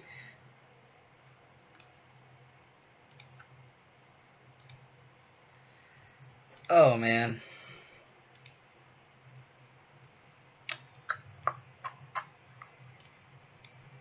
I don't want these spell bombs. Maybe I do want a Fulminator for those stupid manlands.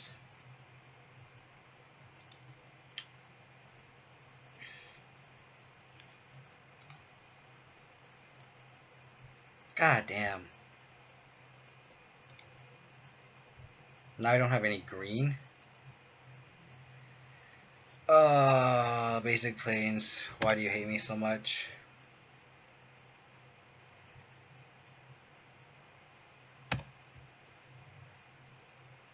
Best land.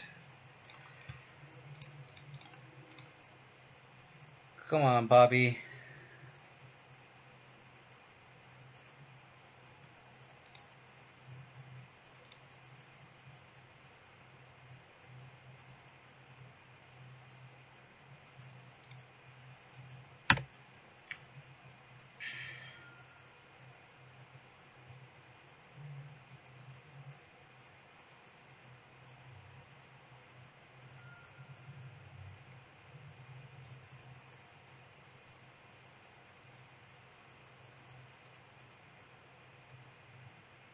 Come on, third land.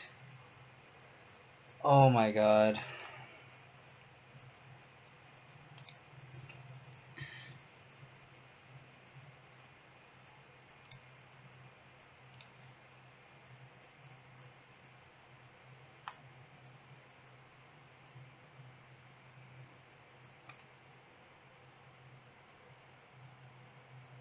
Want Sophie or Sinu and Steel?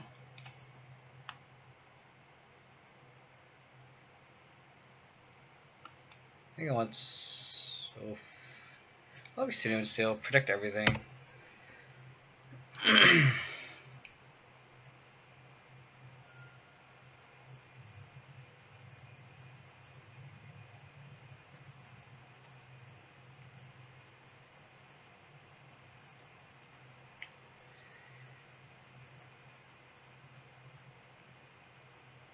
Don't do it.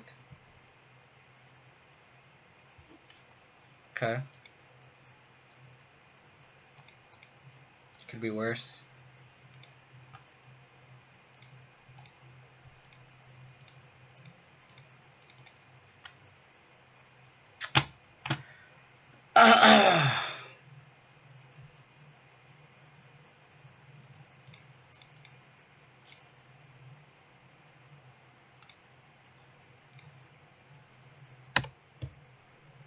Doing a main phase because I'm gonna have to go to discard here. Oh my gosh.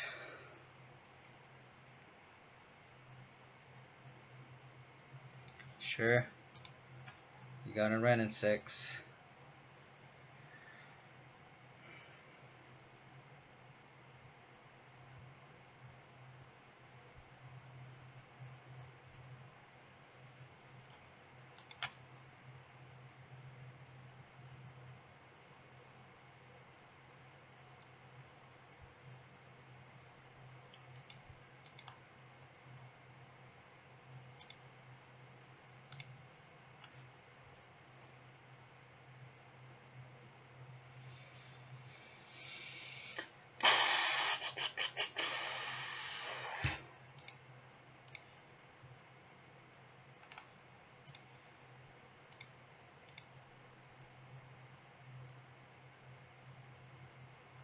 Why do I not want to draw the third land?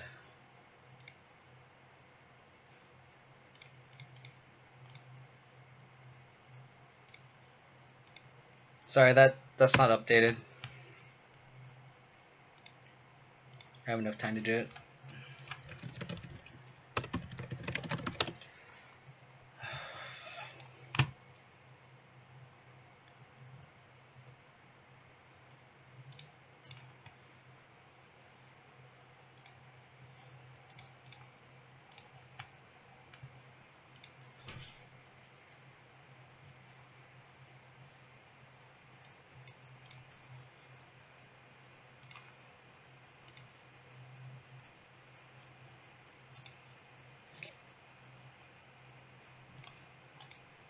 Okay, burn, go will burn. You can try that now.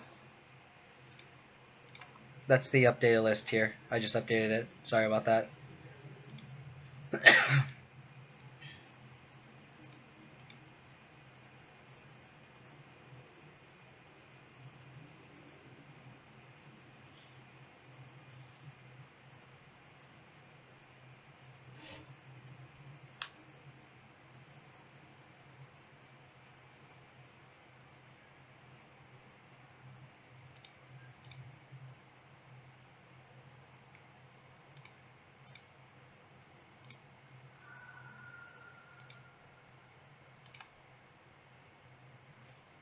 I should have the equip and attack, right?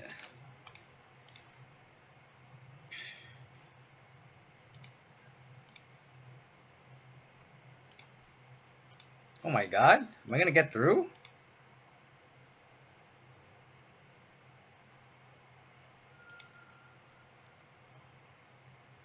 Oh, is he just gonna blow me out with like a trophy on the sword?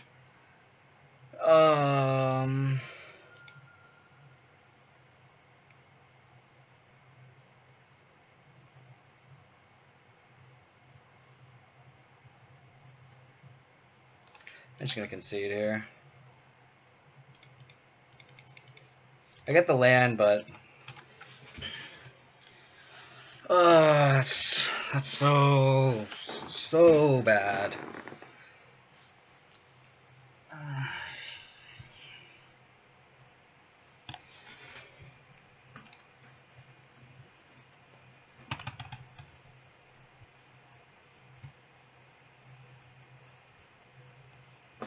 It's just tilting when you get games like that. We have the tools to win.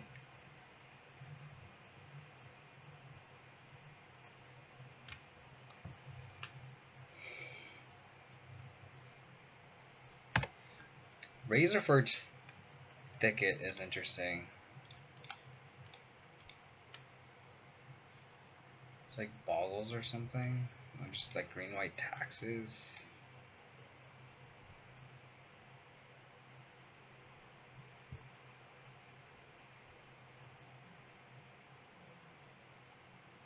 Flipper Whisk was actually pretty close. So I think I'm gonna take this Blade Splicer. Because it can get blinked by the Flipper Wisp. This is like green white taxes. This is like Maverick, kind of.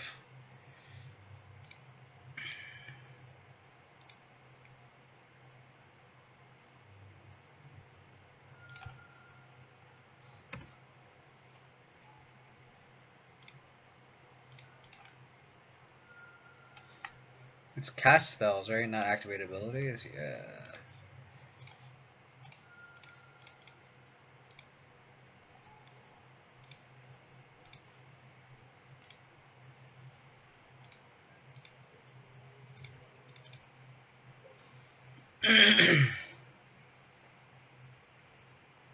It's awkward because he can't really Flicker Wisp my Stoneforge.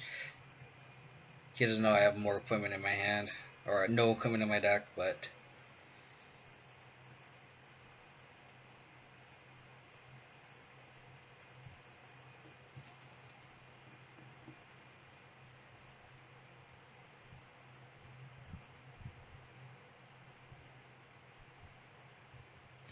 This is why I can't play like these Maverick style decks. Like their whole hand is just like duders. There's no real disruption. I think that's why I'm more drawn to like this more mid-range deck with like Thoughtseizes and Inquisitions and like actual removal spells more than like these kind of lists. These lists are kind of cool and fun to play, but I don't know. I feel like not being able to interact with my opponent is kind of a bad selling point there.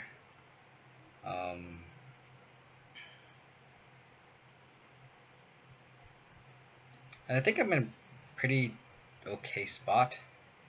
I have Thoughtseize plus Stoneforge next turn.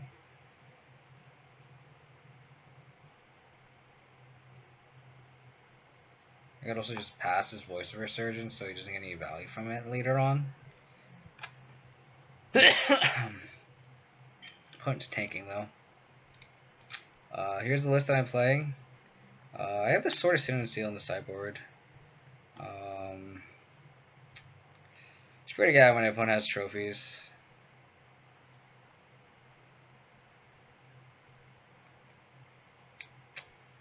I mean, I think I can see it a little early that game versus John, but I don't know.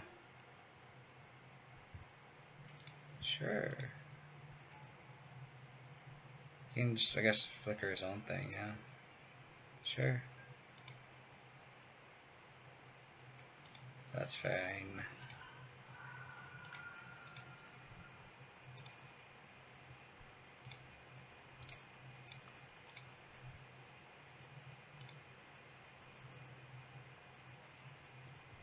Wow, his hand is nothing.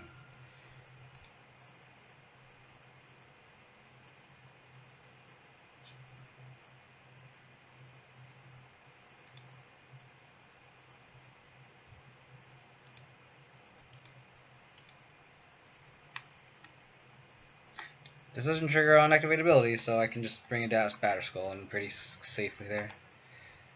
Vraska comes in any grindy matchup, pretty much. I lost round 1 in this league versus Jund. Game 1, my opponent drew only 2 lands for the longest time. Then games 2 and 3, I was stuck on 2 lands for the longest time and couldn't get there on only 2 lands.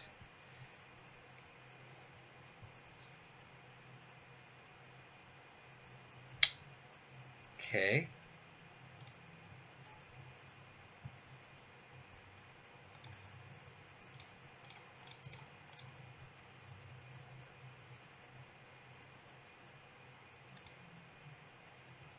So I have an untapped land here. That's not... Never mind.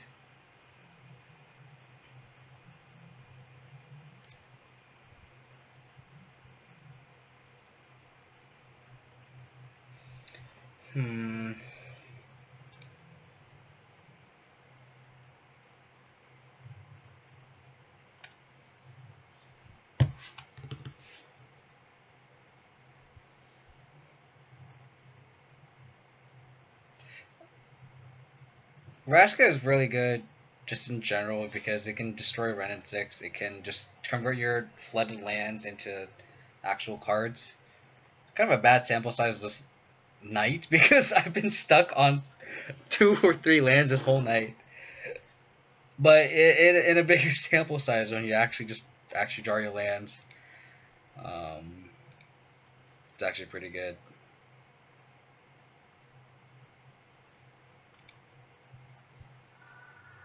I'm gonna fatal push my Hunt's Lehman Arbiter now, just in case he like draws Ghost Quarter, and I don't want to fatal push in response to his Voice of Resurgence in play.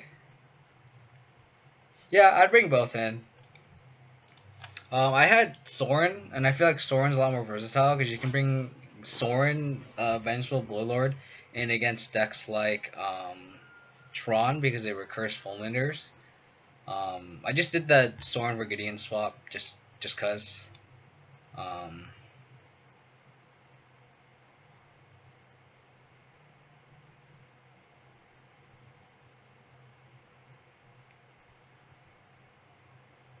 Okay.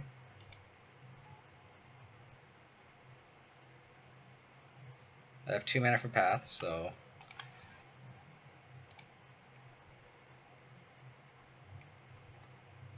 that's fine.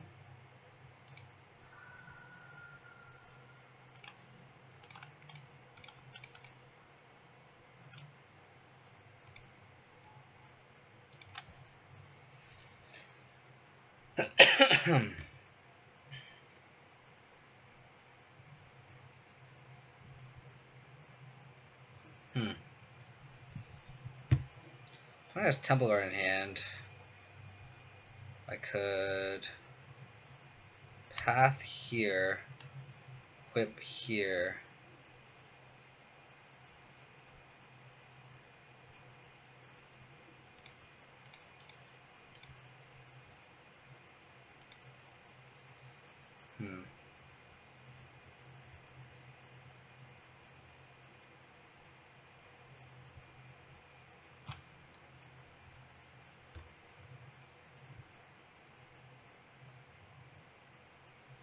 Probably just Path his Voice now. Just so you can't get the token. And then just attack with both. Did my opponent just forget to search for this Arbiter? Or pay 2? I guess he wants to crack at end of turn. Wow, he's gonna let this through? That's a mistake.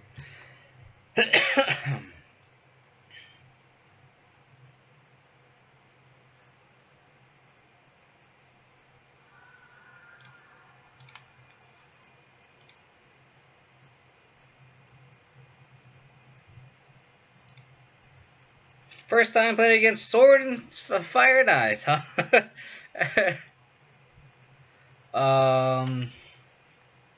What is... Oh, he just conceded. Okay. Great game, guys. Great game.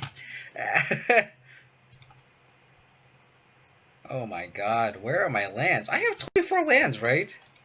My goodness gracious, okay.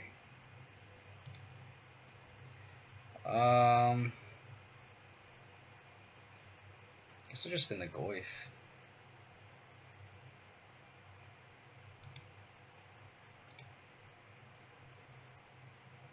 Going awesome blow into 6.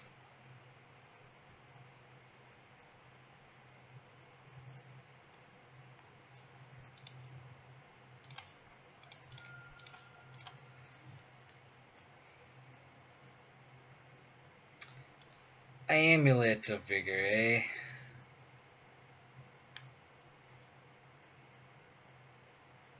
think I just take the Titan here. He's gonna have a Jillian mana no matter what I do. So I think I just take the Titan. Makes me wish I'd been the Scoos inside of the Tarmogoyf, but...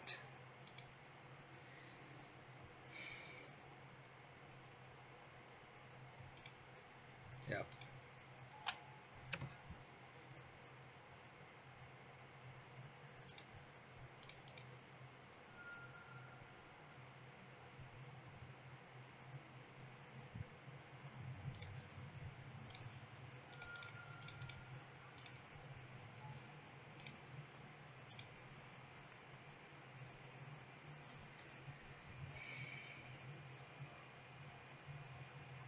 I get to get the sword here.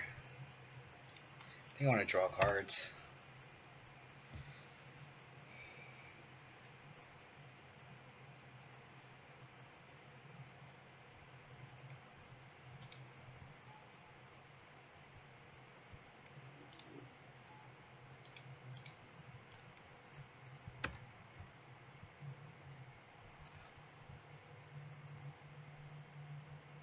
I think this is a misplay by my opponent. I don't think he should have played the Celestial Sanctuary. He doesn't need both amulets in play right now. Oh, he's returning the hand. Never mind.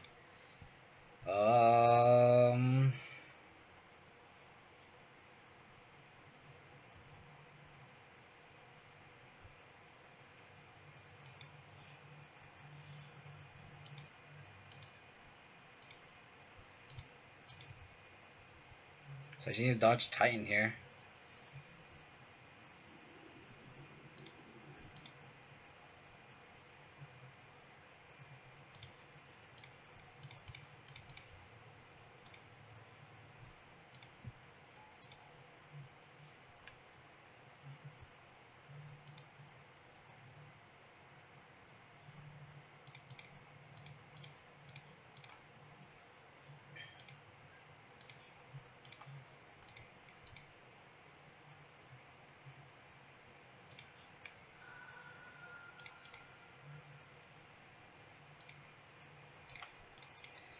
Just need to dodge Titan.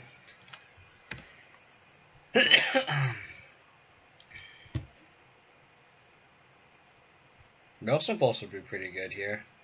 Can blow up all these amulets.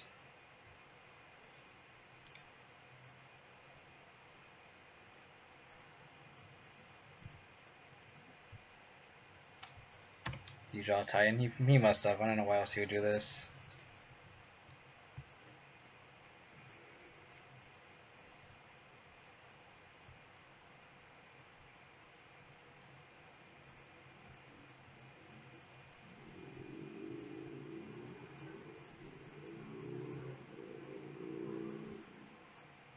Oh, is it just a big walking ballista?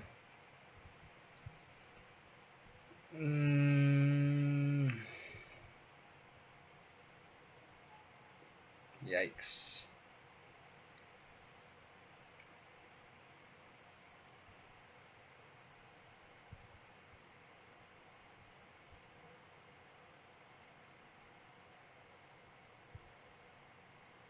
That's actually pretty good, that fatal push.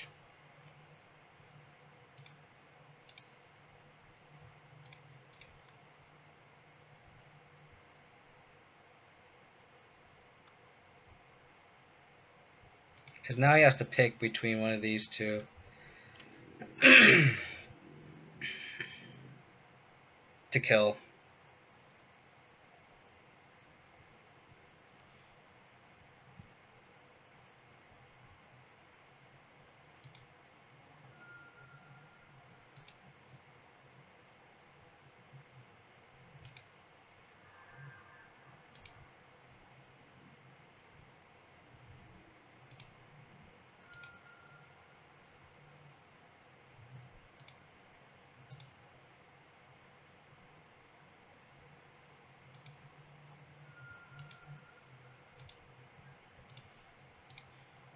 So now I just need to dodge Titan again. Path to exile.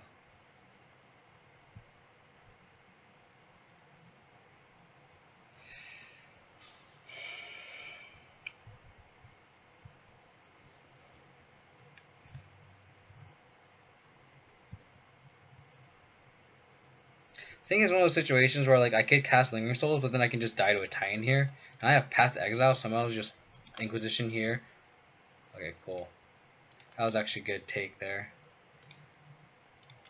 Next turn, cast Lingering Souls, hold up Path.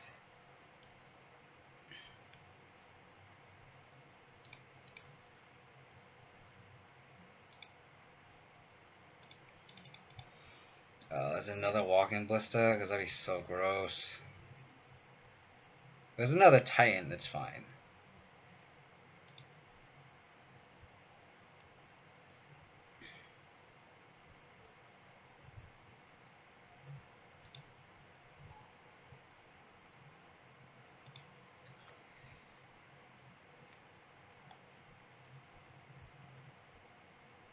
If he tries to give this Titan haste, I'm actually okay.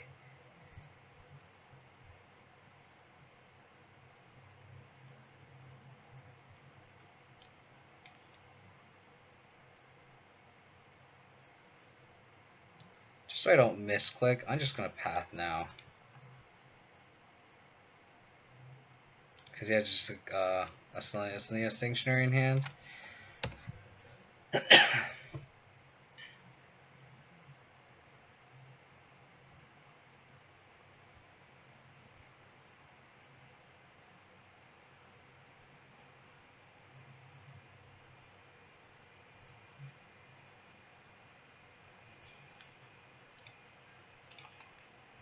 Stone Pulse, please. Maelstrom Pulse, please.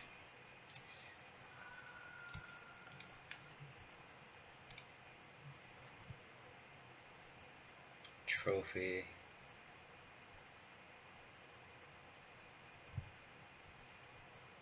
So now that this Slayer Stronghold is in play, I think it's safe for me just to deploy this.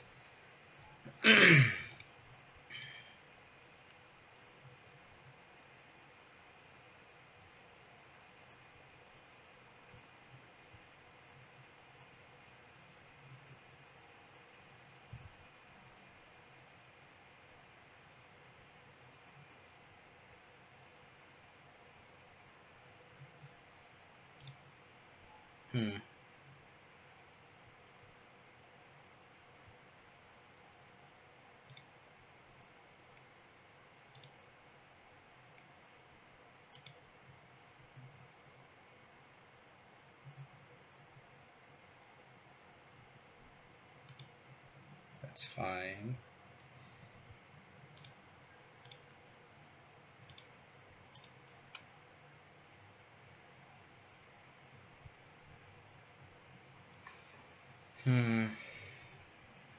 Three, 4, 5, 6, 7.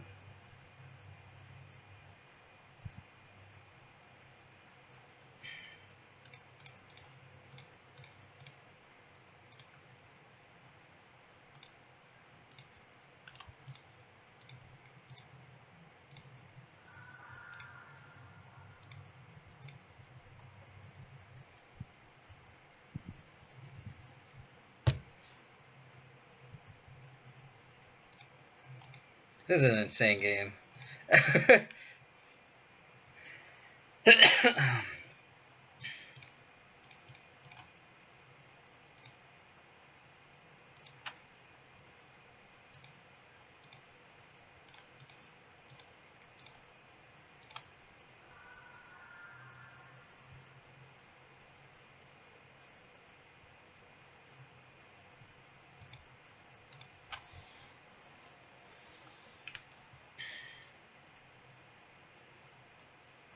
He drew something. He drew something.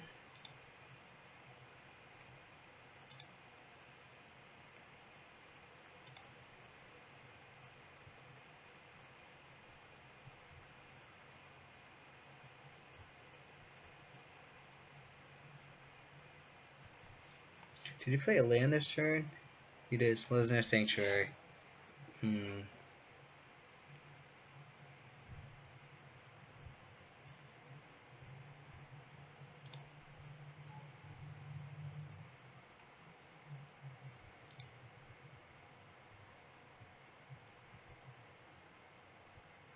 Maybe I should have played the Souls.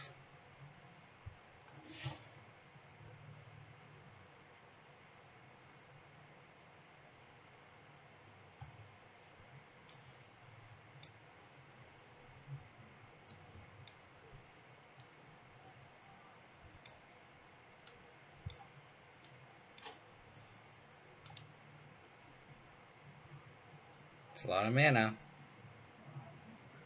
Yeah, I think that's game. Just trophy.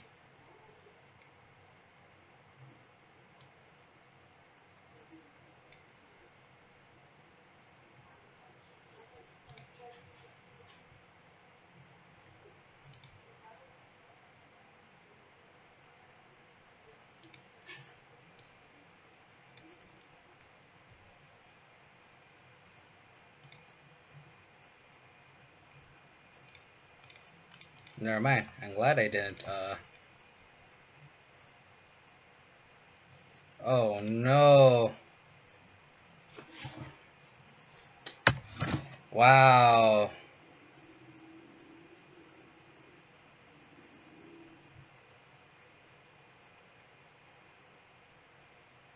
What an insane game.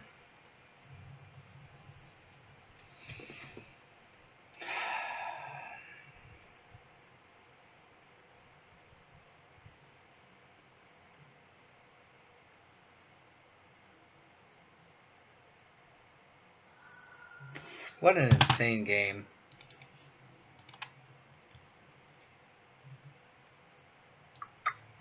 Wow. All I can say is wow. I think I just board these guys out. Like, these pushes are actually relevant against like a Zusa. Just had to have that 4 pact negation too. That's just so gross.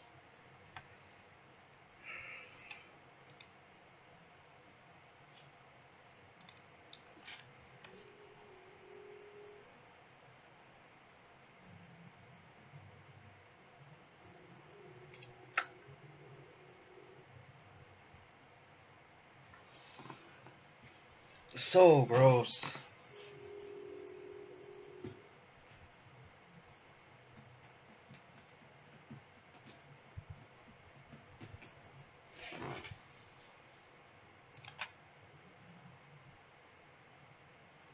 Sure, I have a clock, answer to amulet.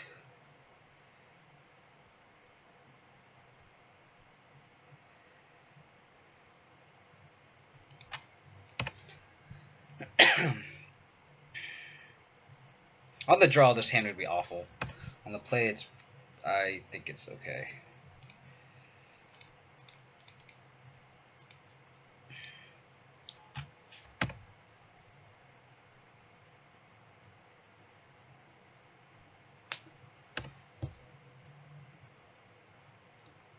Cool.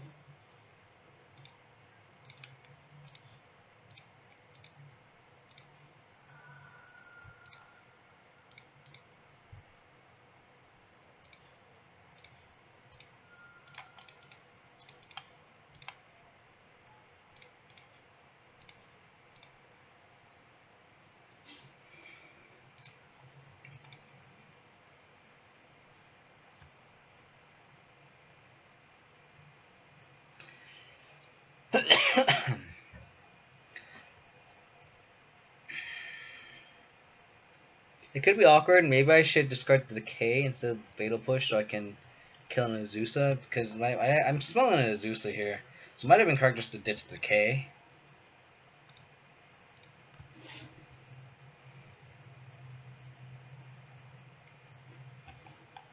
Yeah. Might have been correct just to ditch the Decay.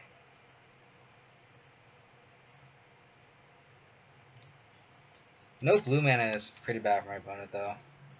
Oh, returns forest, replace forest. It's fine.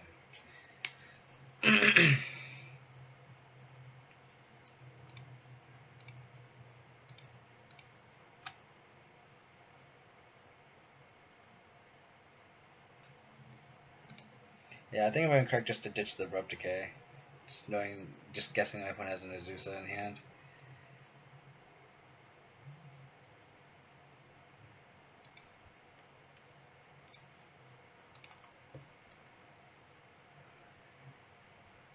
Ditching a prime time means he probably has him prime time.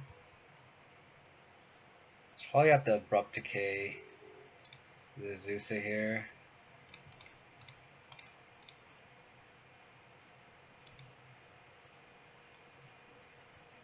Yeah, that was just bad sequencing in my iron.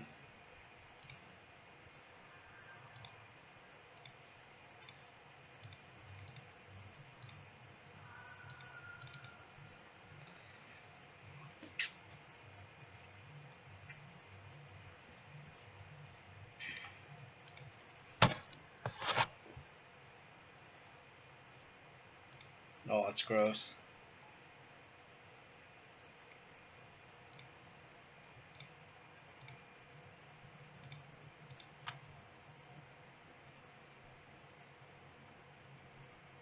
Oh, please hit a Titan.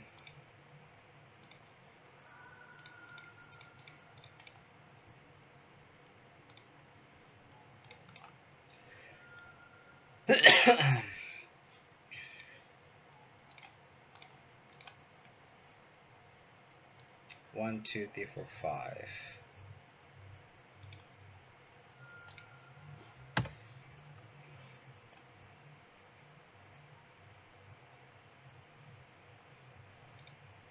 Okay.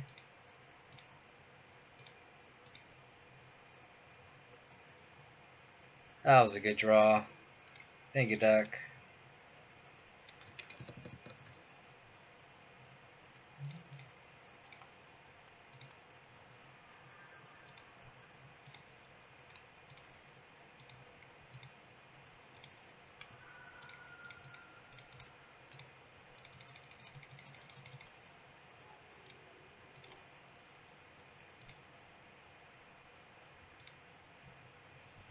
Thank you, deck. Thank you very much.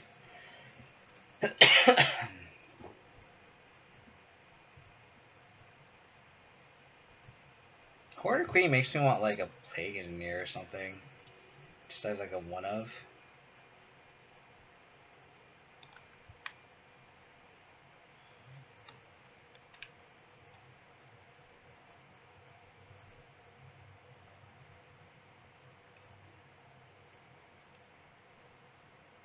Maybe over like a Stoneforge Mystic. Maybe over Scavenging Ooze.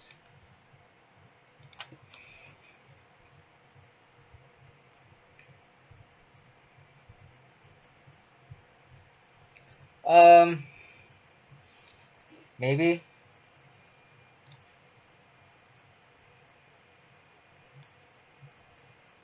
I think you might be right. To hold the land. There was a reason why I wanted it. I played it. I don't remember why. I'm getting kind of tired of this game. Ghost Quarter. Interesting.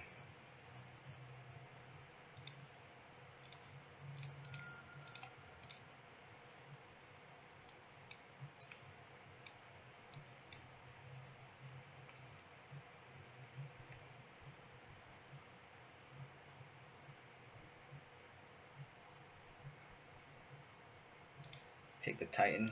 Titan.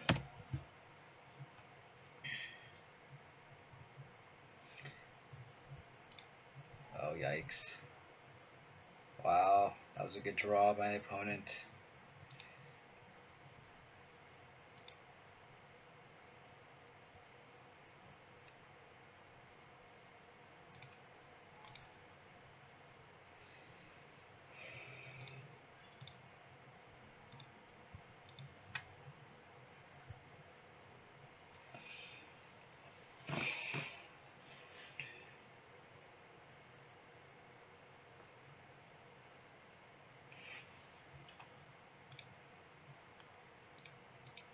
I don't think I should trophy this.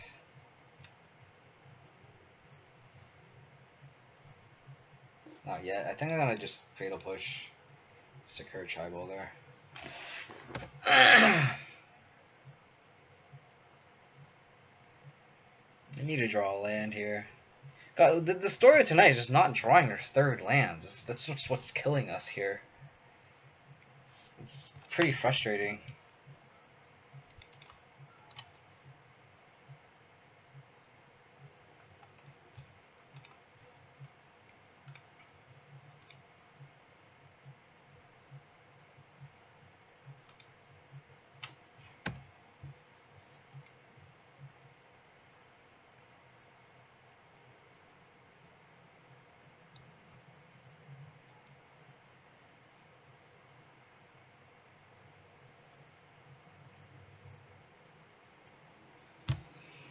Black Source off the top would be pretty decent here.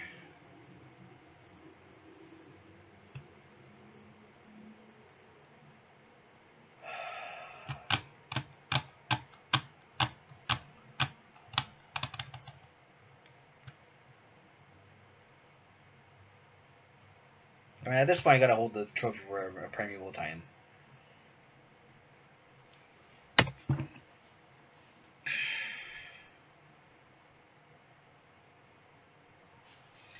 God, just not drawing the third land is just brutal here.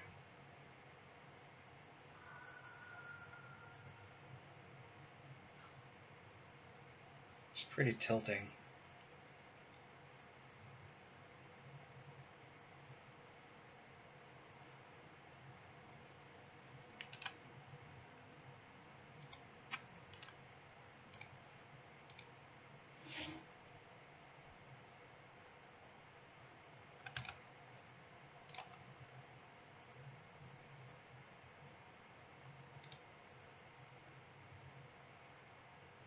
Oh God.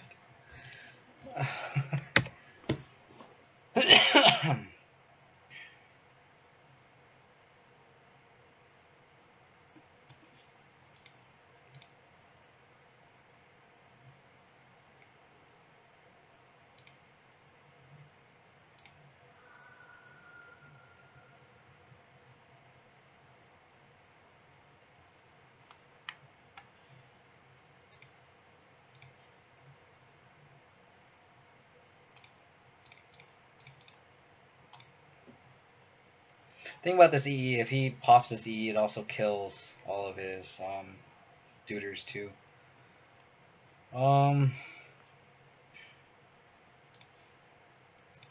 It's just scavenging ooze here. So him pitching Simic Growth Changer kind of means that he has another one in hand. Another Karoo land in hand.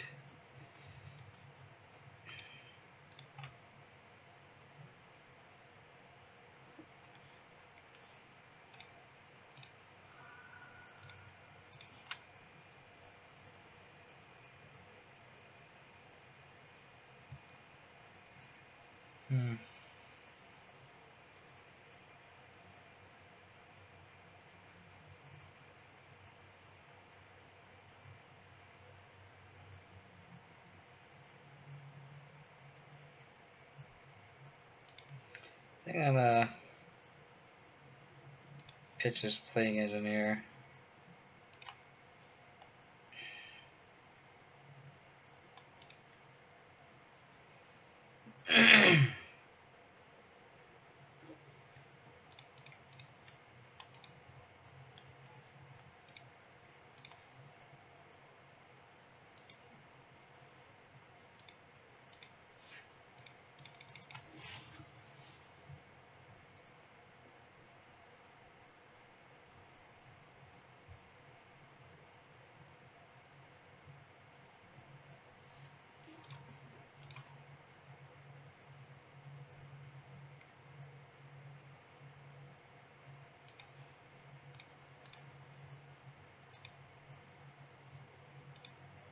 Maybe I should have played Tireless Tracker. I think that was a mistake.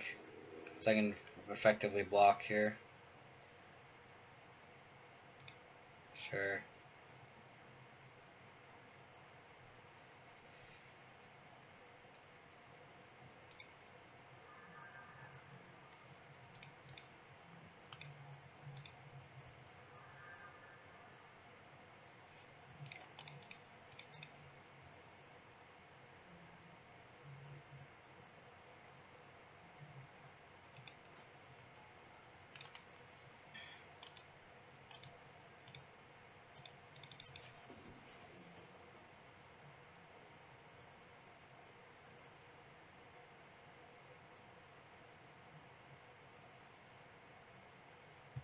Maybe I was correct to play the Plague Engineer.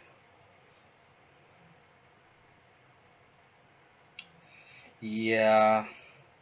Maybe it was correct just to play the Plague Engineer. Opponent not drawing well either.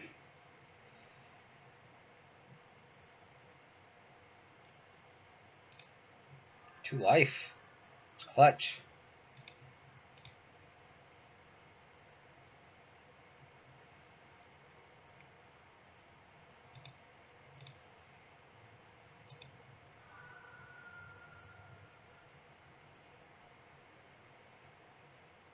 Yeah, I think I needed to play something else.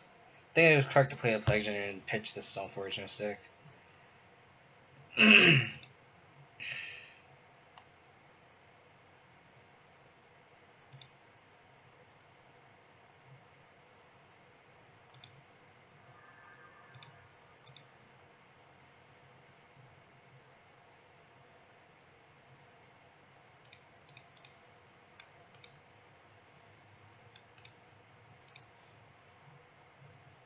Hmm.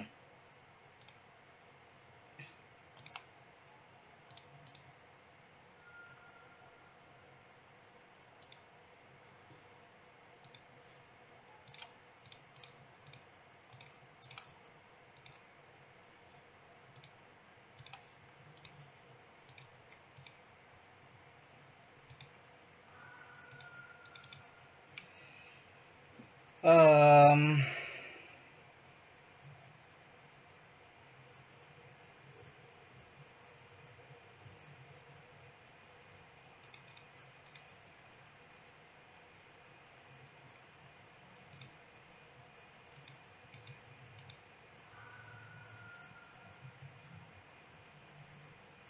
Ooh, double strike, huh?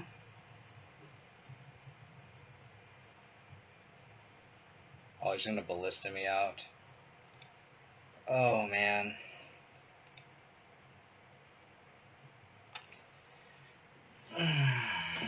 We could have won this game if he just drew our third land.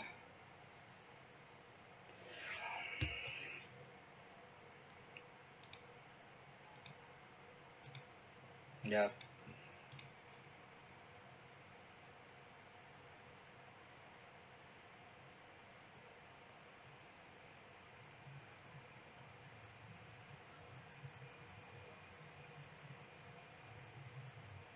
Trophy, block, 245. Yeah, we're dead. Oh, I play 3.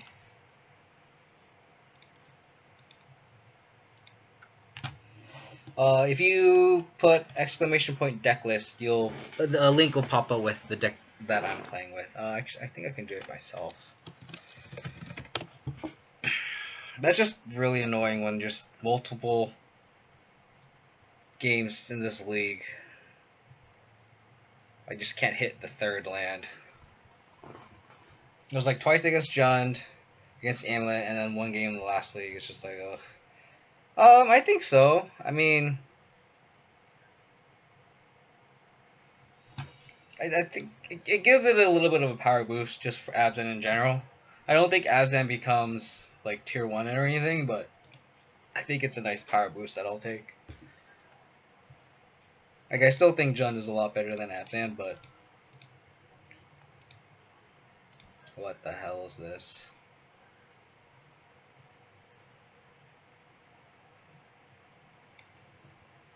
So you can just unearth. Interesting. I guess I can't take Stoneforge Mystic here. He's just gonna unearth it on turn 1.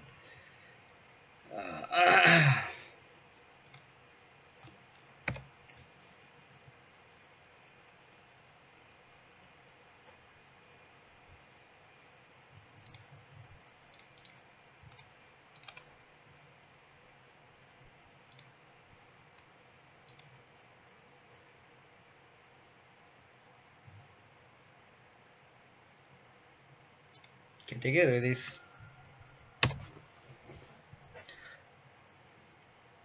That's pretty gross. Sounds like a Mardu mid-range list with Stoneforge Mystic.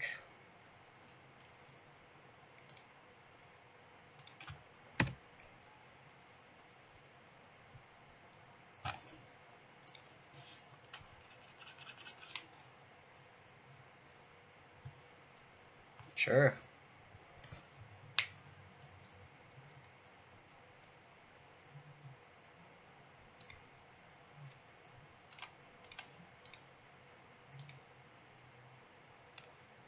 Lightning Bolt.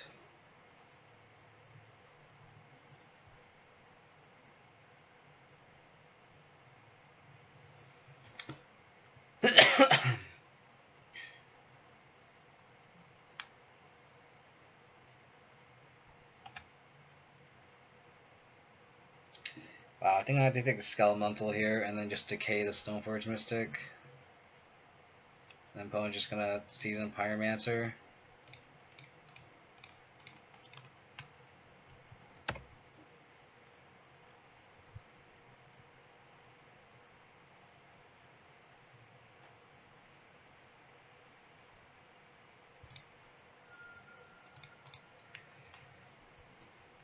I think it's when the Stoneforge makes tough hands with no black or green playable. Yeah, it does. I also think that Stoneforge probably gets better um, once the meta settles and there's not that much Stoneforge around, which is kind of ironic.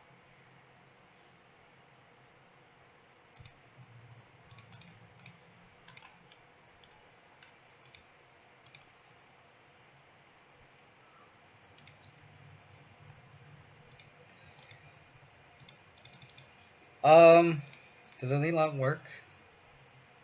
I cut Hex Drinker and Dark Confidant. And some of the main deck Yard Hate that I had from the Hogak meta to make room for Stoneforge Mystic and the Equip package. Because I geared my list to beat Jun, so none of my threats died. None of my threats died to Ren 6. I'm gonna path this season Pyromancer here because he'll be able to sack and make tokens, and I'm just gonna do it anyway, so might as well.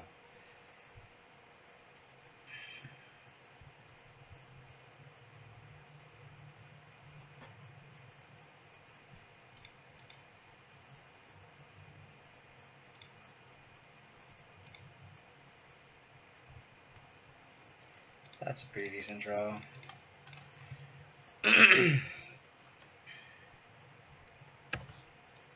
I did. It was my first match in this league, and I won game 1 and then lost games 2 and 3. Both games, a losing player had were stuck on 2 lands. Both like I was stuck on 2 lands, my opponent was stuck on 2 lands. It was just absolutely awful. Like it wasn't even close in the sense of like the person that were just stuck on 2 lands couldn't get ahead. Like they just couldn't come back. I mean, they're just way too ahead.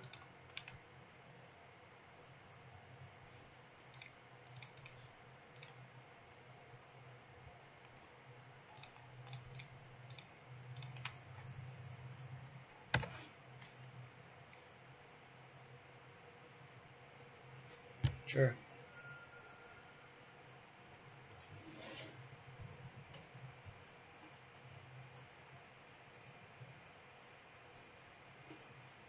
Oh my god.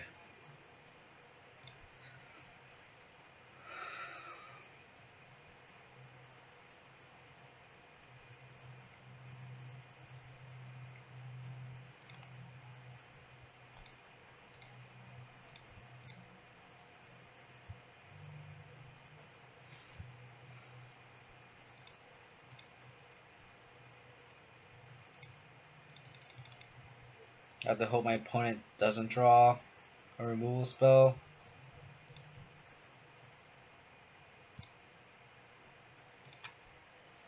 If he does, then I'm screwed. But I have to do this block anyway, no matter what.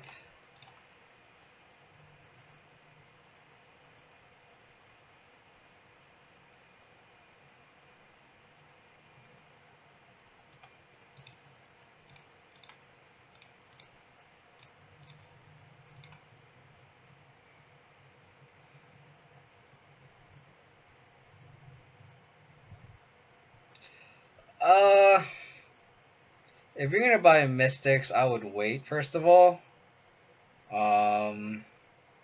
Second, Batter Skull is just the most efficient spell that. Oh my god, it's just gonna blow me out. It's just a sticky threat because you can bounce it and just redeploy in the late game. It's just the vigilance is huge, lifelink is huge. Like it's. Oh my god.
God, trading a Tireless Striker for Stoneforge Mystic is just so gross.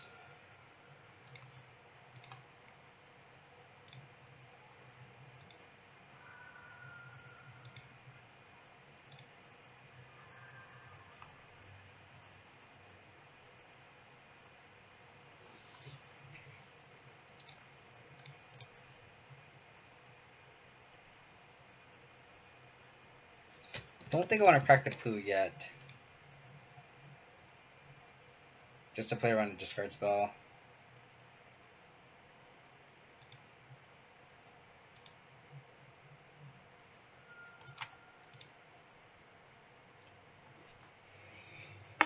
I would wait on Stoneforge. Like, the point is, I would wait on buying Stoneforge Mystics, to be honest. I don't think you should be in a rush.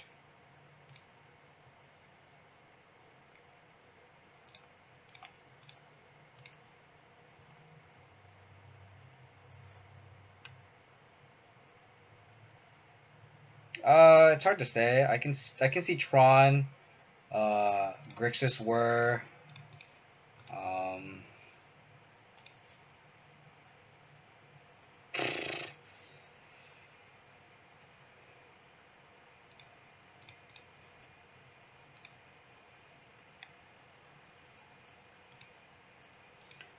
I can see a lot of like decks that want to beat up on these decks.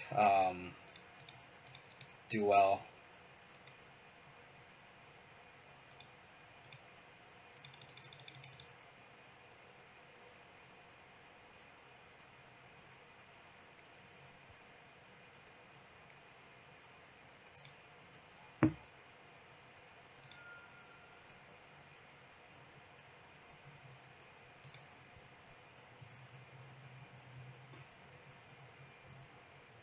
Gosh darn it.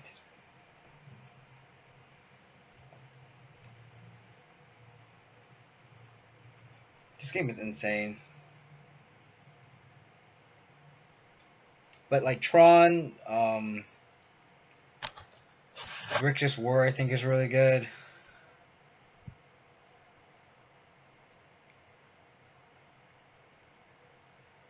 Oh my god.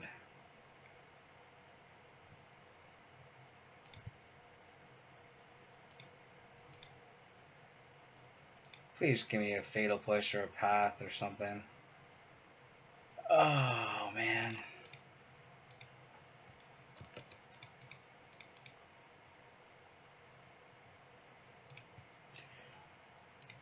I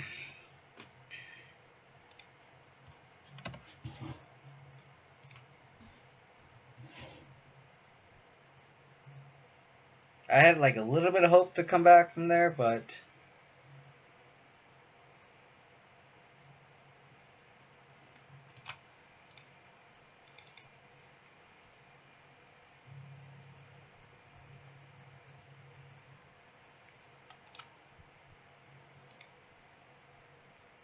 yeah.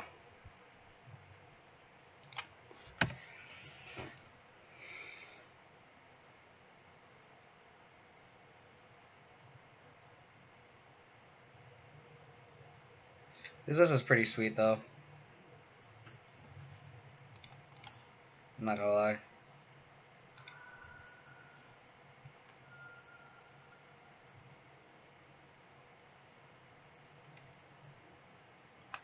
This card's so good. Oh my god, what is this? What is this?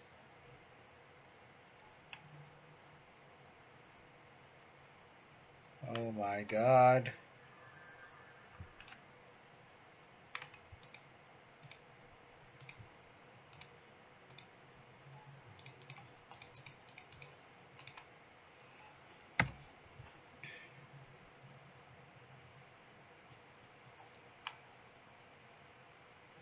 I think I can see it here. He's gonna just Fatal Push my Goyf and just go absurd. Man, this is brutal.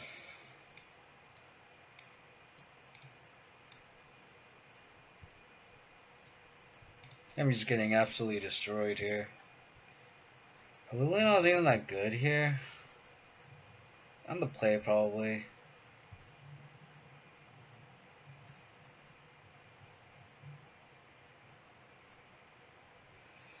Yeah, the Marvelous is sweet.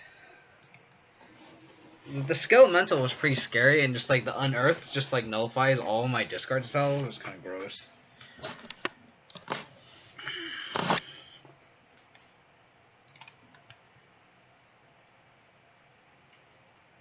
Oh my god. This is the hands I was talking about earlier, where like you don't want to have too many Stoneforge Mystics, and you don't have too many swords because you hit hands like these. Sure.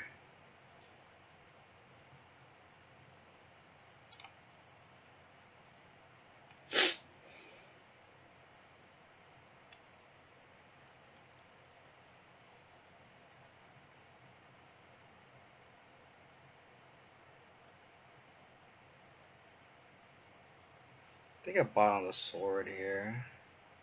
Right.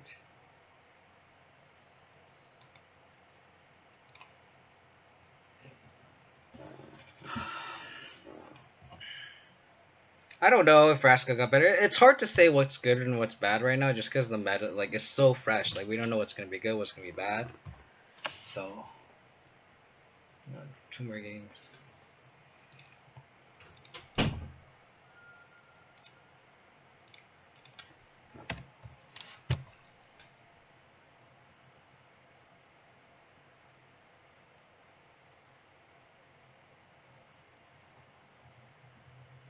I don't know if it was correct to bottom the sword, but I feel like that's the only card that like doesn't really do anything on its own.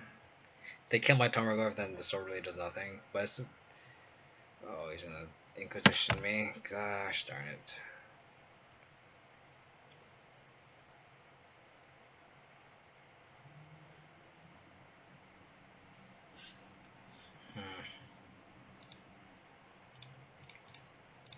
So my hand is nothing versus my opponent's 7-card hand.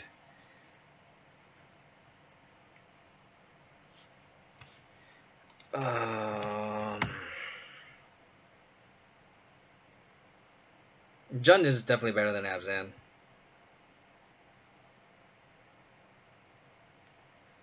Oh, mercy.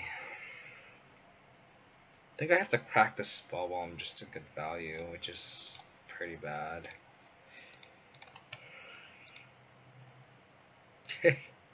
Okay. Okay.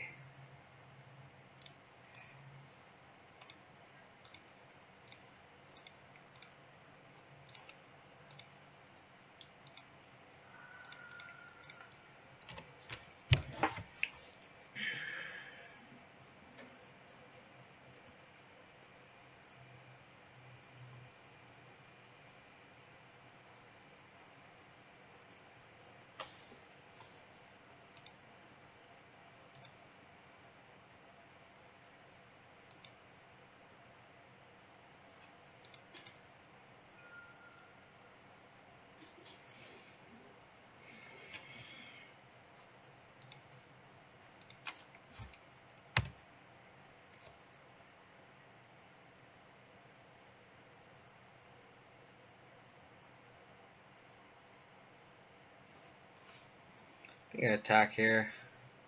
I'm gonna probably blow my opponent out.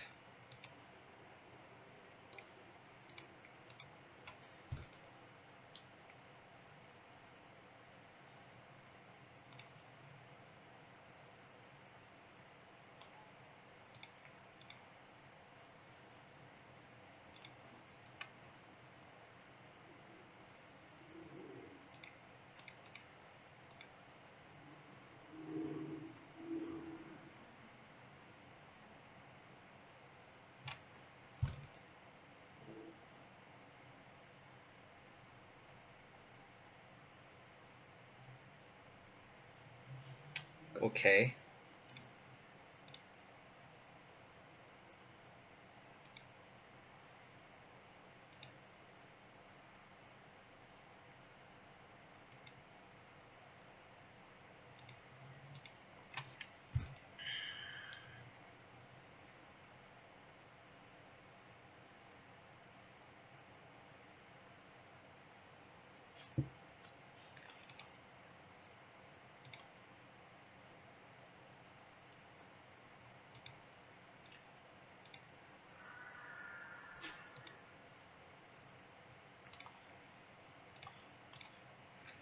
It's not looking good for us, boys.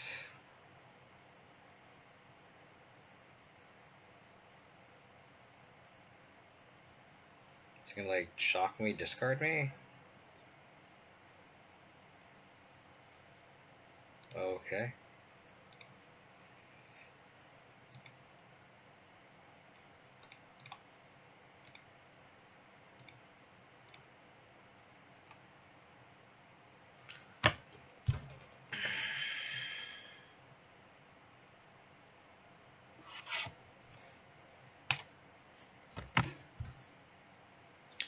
Yeah.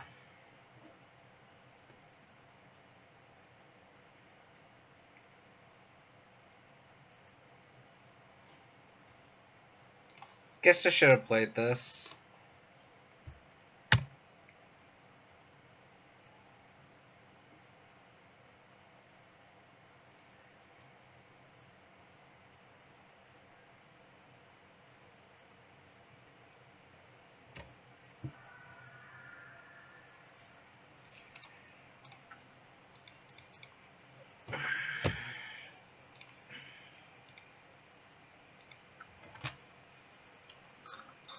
How do I go from like beating Tron at the end of last week and then do this?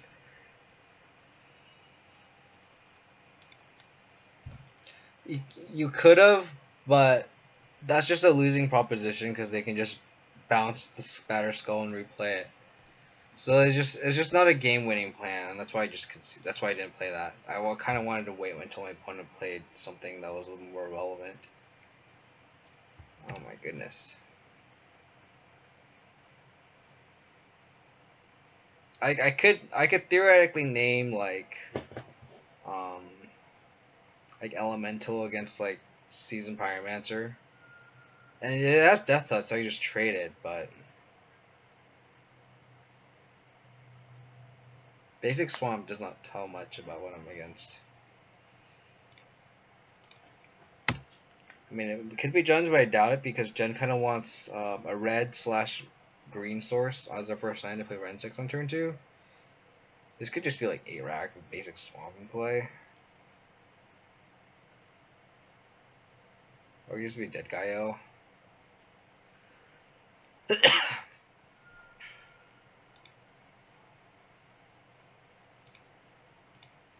it looks like it's like some sort of Dead Guy-O list.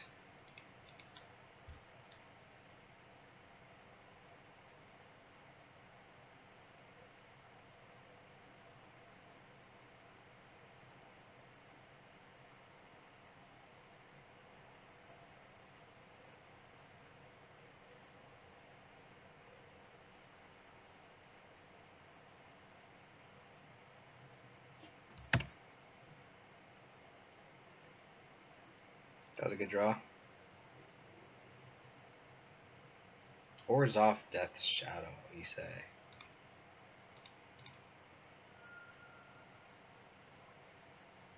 There was that Dead Guy list that Caleb Durward favored with not too long ago.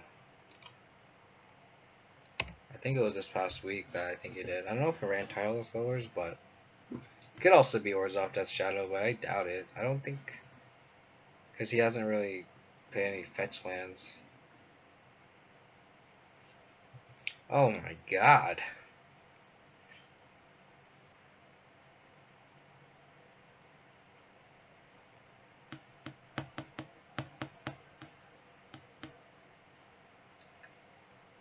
I don't know if taking Scooters is the right play there, to be honest.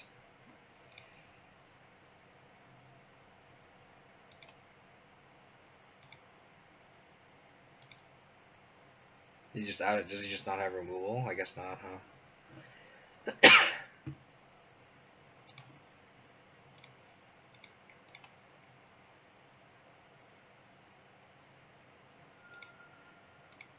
I'll take the lands, I guess.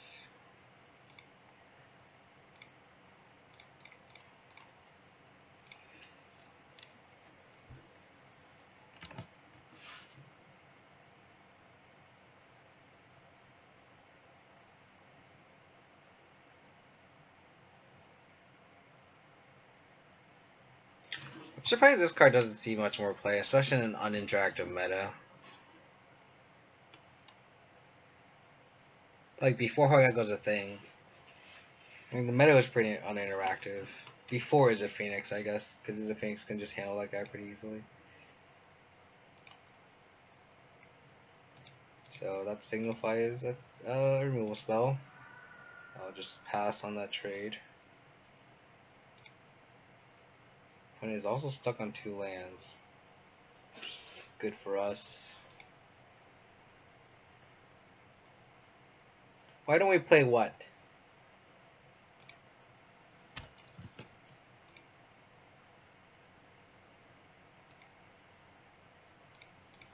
Why don't we play what? What are you asking, Robert? I don't understand your question. Sorry. Oh, the Tidal Scholar? I don't know. I don't know, to be honest.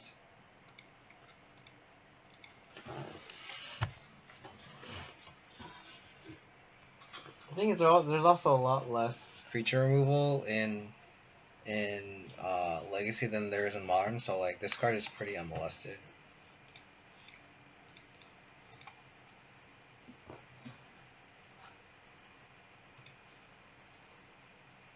No worries.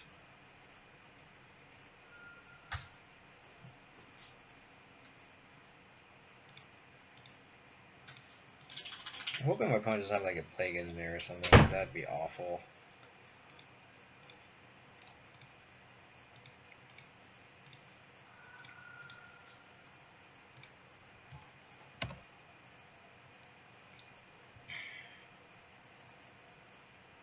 Don't be a Plague Engineer. Please don't be a Plague Engineer. Oh my god. If he plays a Plague Engineer, then I am so screwed. Oh, okay. I'll take that. That I'll take.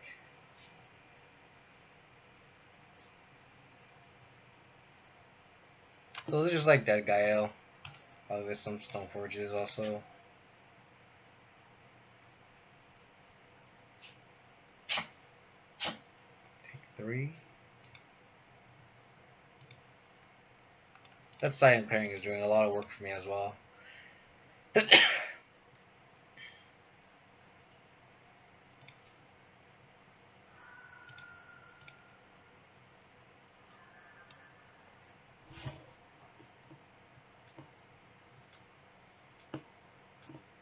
Like soon enough, I'm just gonna be able to. It's effectively like Stone Rain him.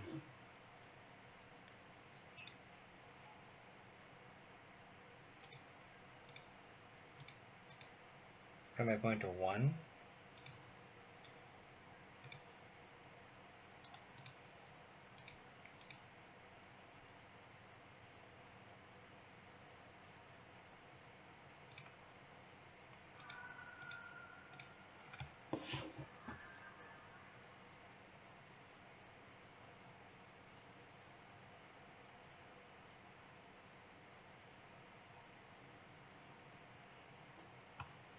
I don't know what else he can get out of. I don't know what gets him out of this situation, to be honest.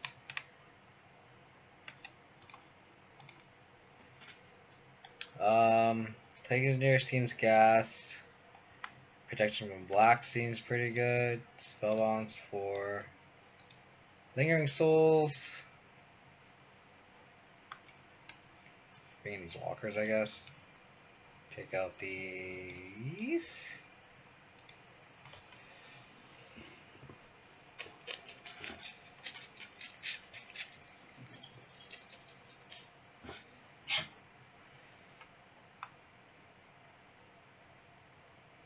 This being able to kill like other Battle Skulls is pretty nice too.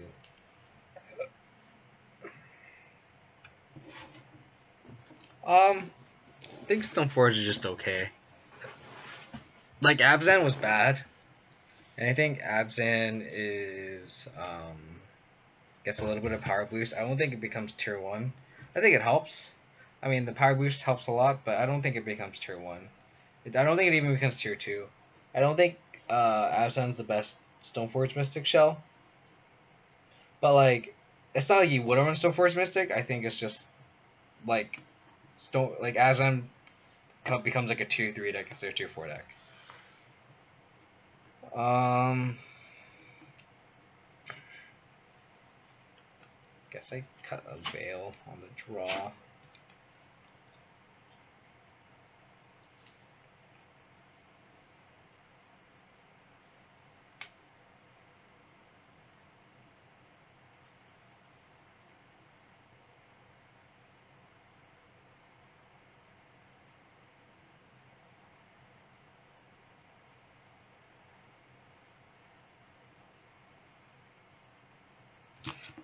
I don't think I like Gideon here.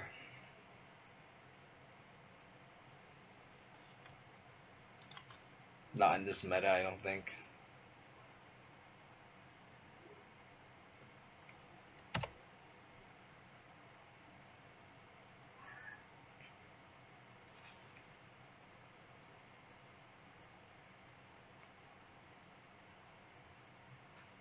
My hand does nothing now. That was a good Inquisition.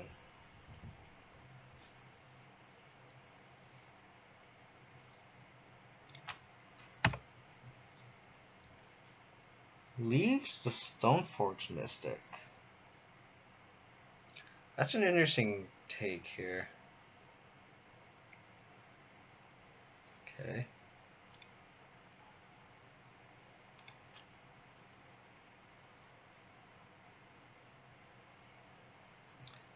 Okay.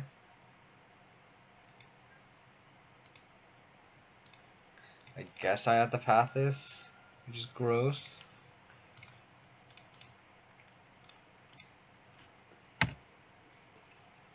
This is probably why Jund is probably better right now against all these Stoneforges deck, because you don't have to. You can just all your one mana removal is bolt and push, and they both deal with Stoneforge Mystic. Okay.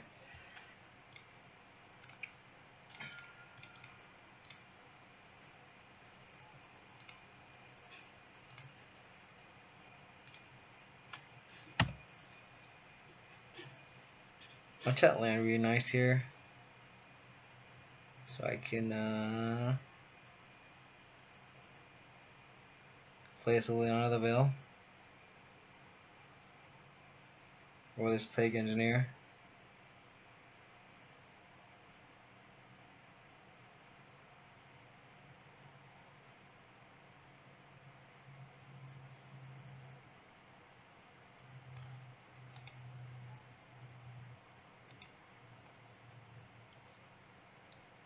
Oh, so you have all your equipment in hand. Good to know.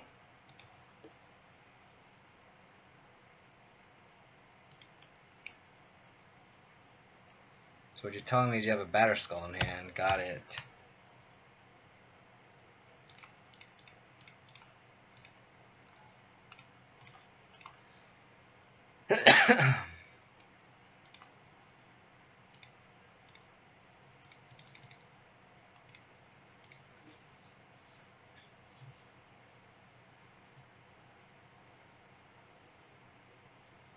Can't cast your Batterskull, huh?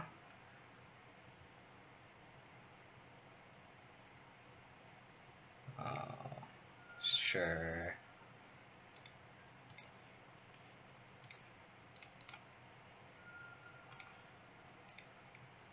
I said I didn't like Gideon earlier, but Gideon seems pretty decent here.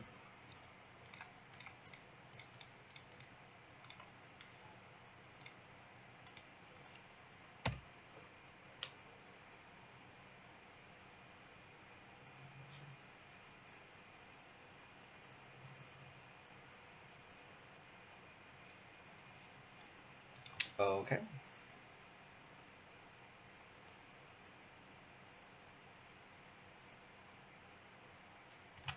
Turret Artifact and Planeswalker?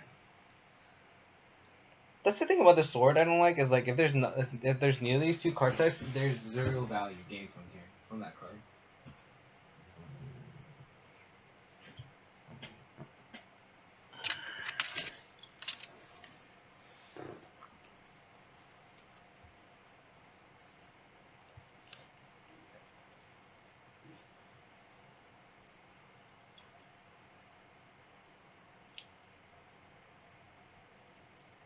Opponent's tanking. Tanking. Taking some more. Oh.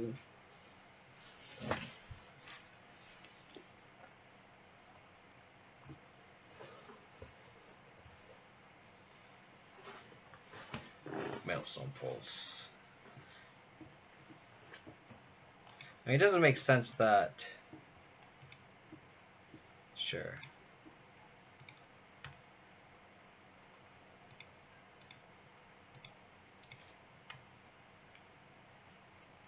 Cool.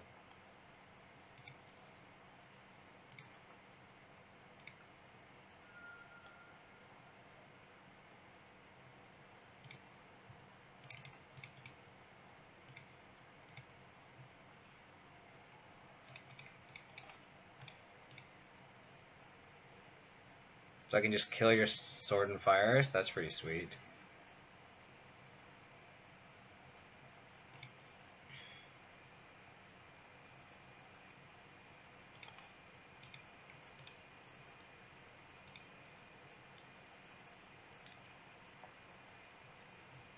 You need Path or Bust? Yeah. Okay. I mean, at 3-2 the first league, and 2-3 the second. I like the Sword of Sinnoh Steel.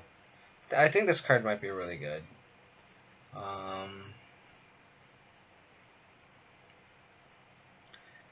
Yeah, I don't know. I don't know what else I would change. I mean, these could be Grim Flares just to go like under the meta right now.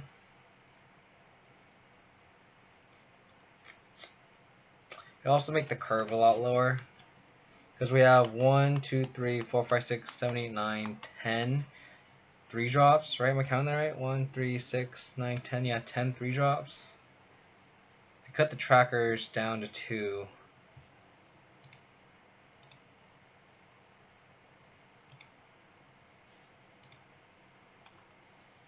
That. If you cut the trackers down to 2, or to 2 Grim Players,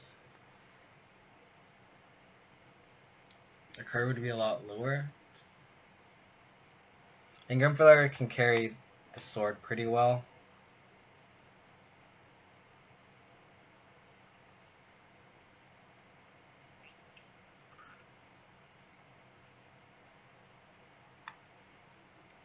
Yeah, I don't know. We'll see. I'm looking forward to the Open this weekend. But I think we're going to have to keep fine-tuning it. Maybe this is not the best build of Abzan. I think it's a good starting point. Being able to beat Tron was pretty clutch. I was really happy with that. But that wasn't really thanks to Stoneforge Mystic. I don't know, it'll be interesting to see how the modern meta shakes up. I mean, Stoneforge Mystic might not even be playable in this archetype. I mean, it might just be correct just to cut this Stoneforge Mystic package and just have like Grim players instead and just be a little more aggressive. I don't know. Regardless, everyone, thanks for tuning in. I really appreciate everyone hanging out with me. I don't know what's gonna happen with this archetype, but I'm probably gonna stream something similar to this in the Modern Streamers League that's gonna come up. You guys can check that out if you go to twitch.tv/Modern Streamers League. Other than that, I appreciate you guys tuning in. If you guys like what you see, please follow me on Twitch. That's twitch.tv/KODiamonds, and you can follow me on Twitter. That's twitter.com/KODiamonds22. Alright guys, appreciate it. Take care guys. Bye.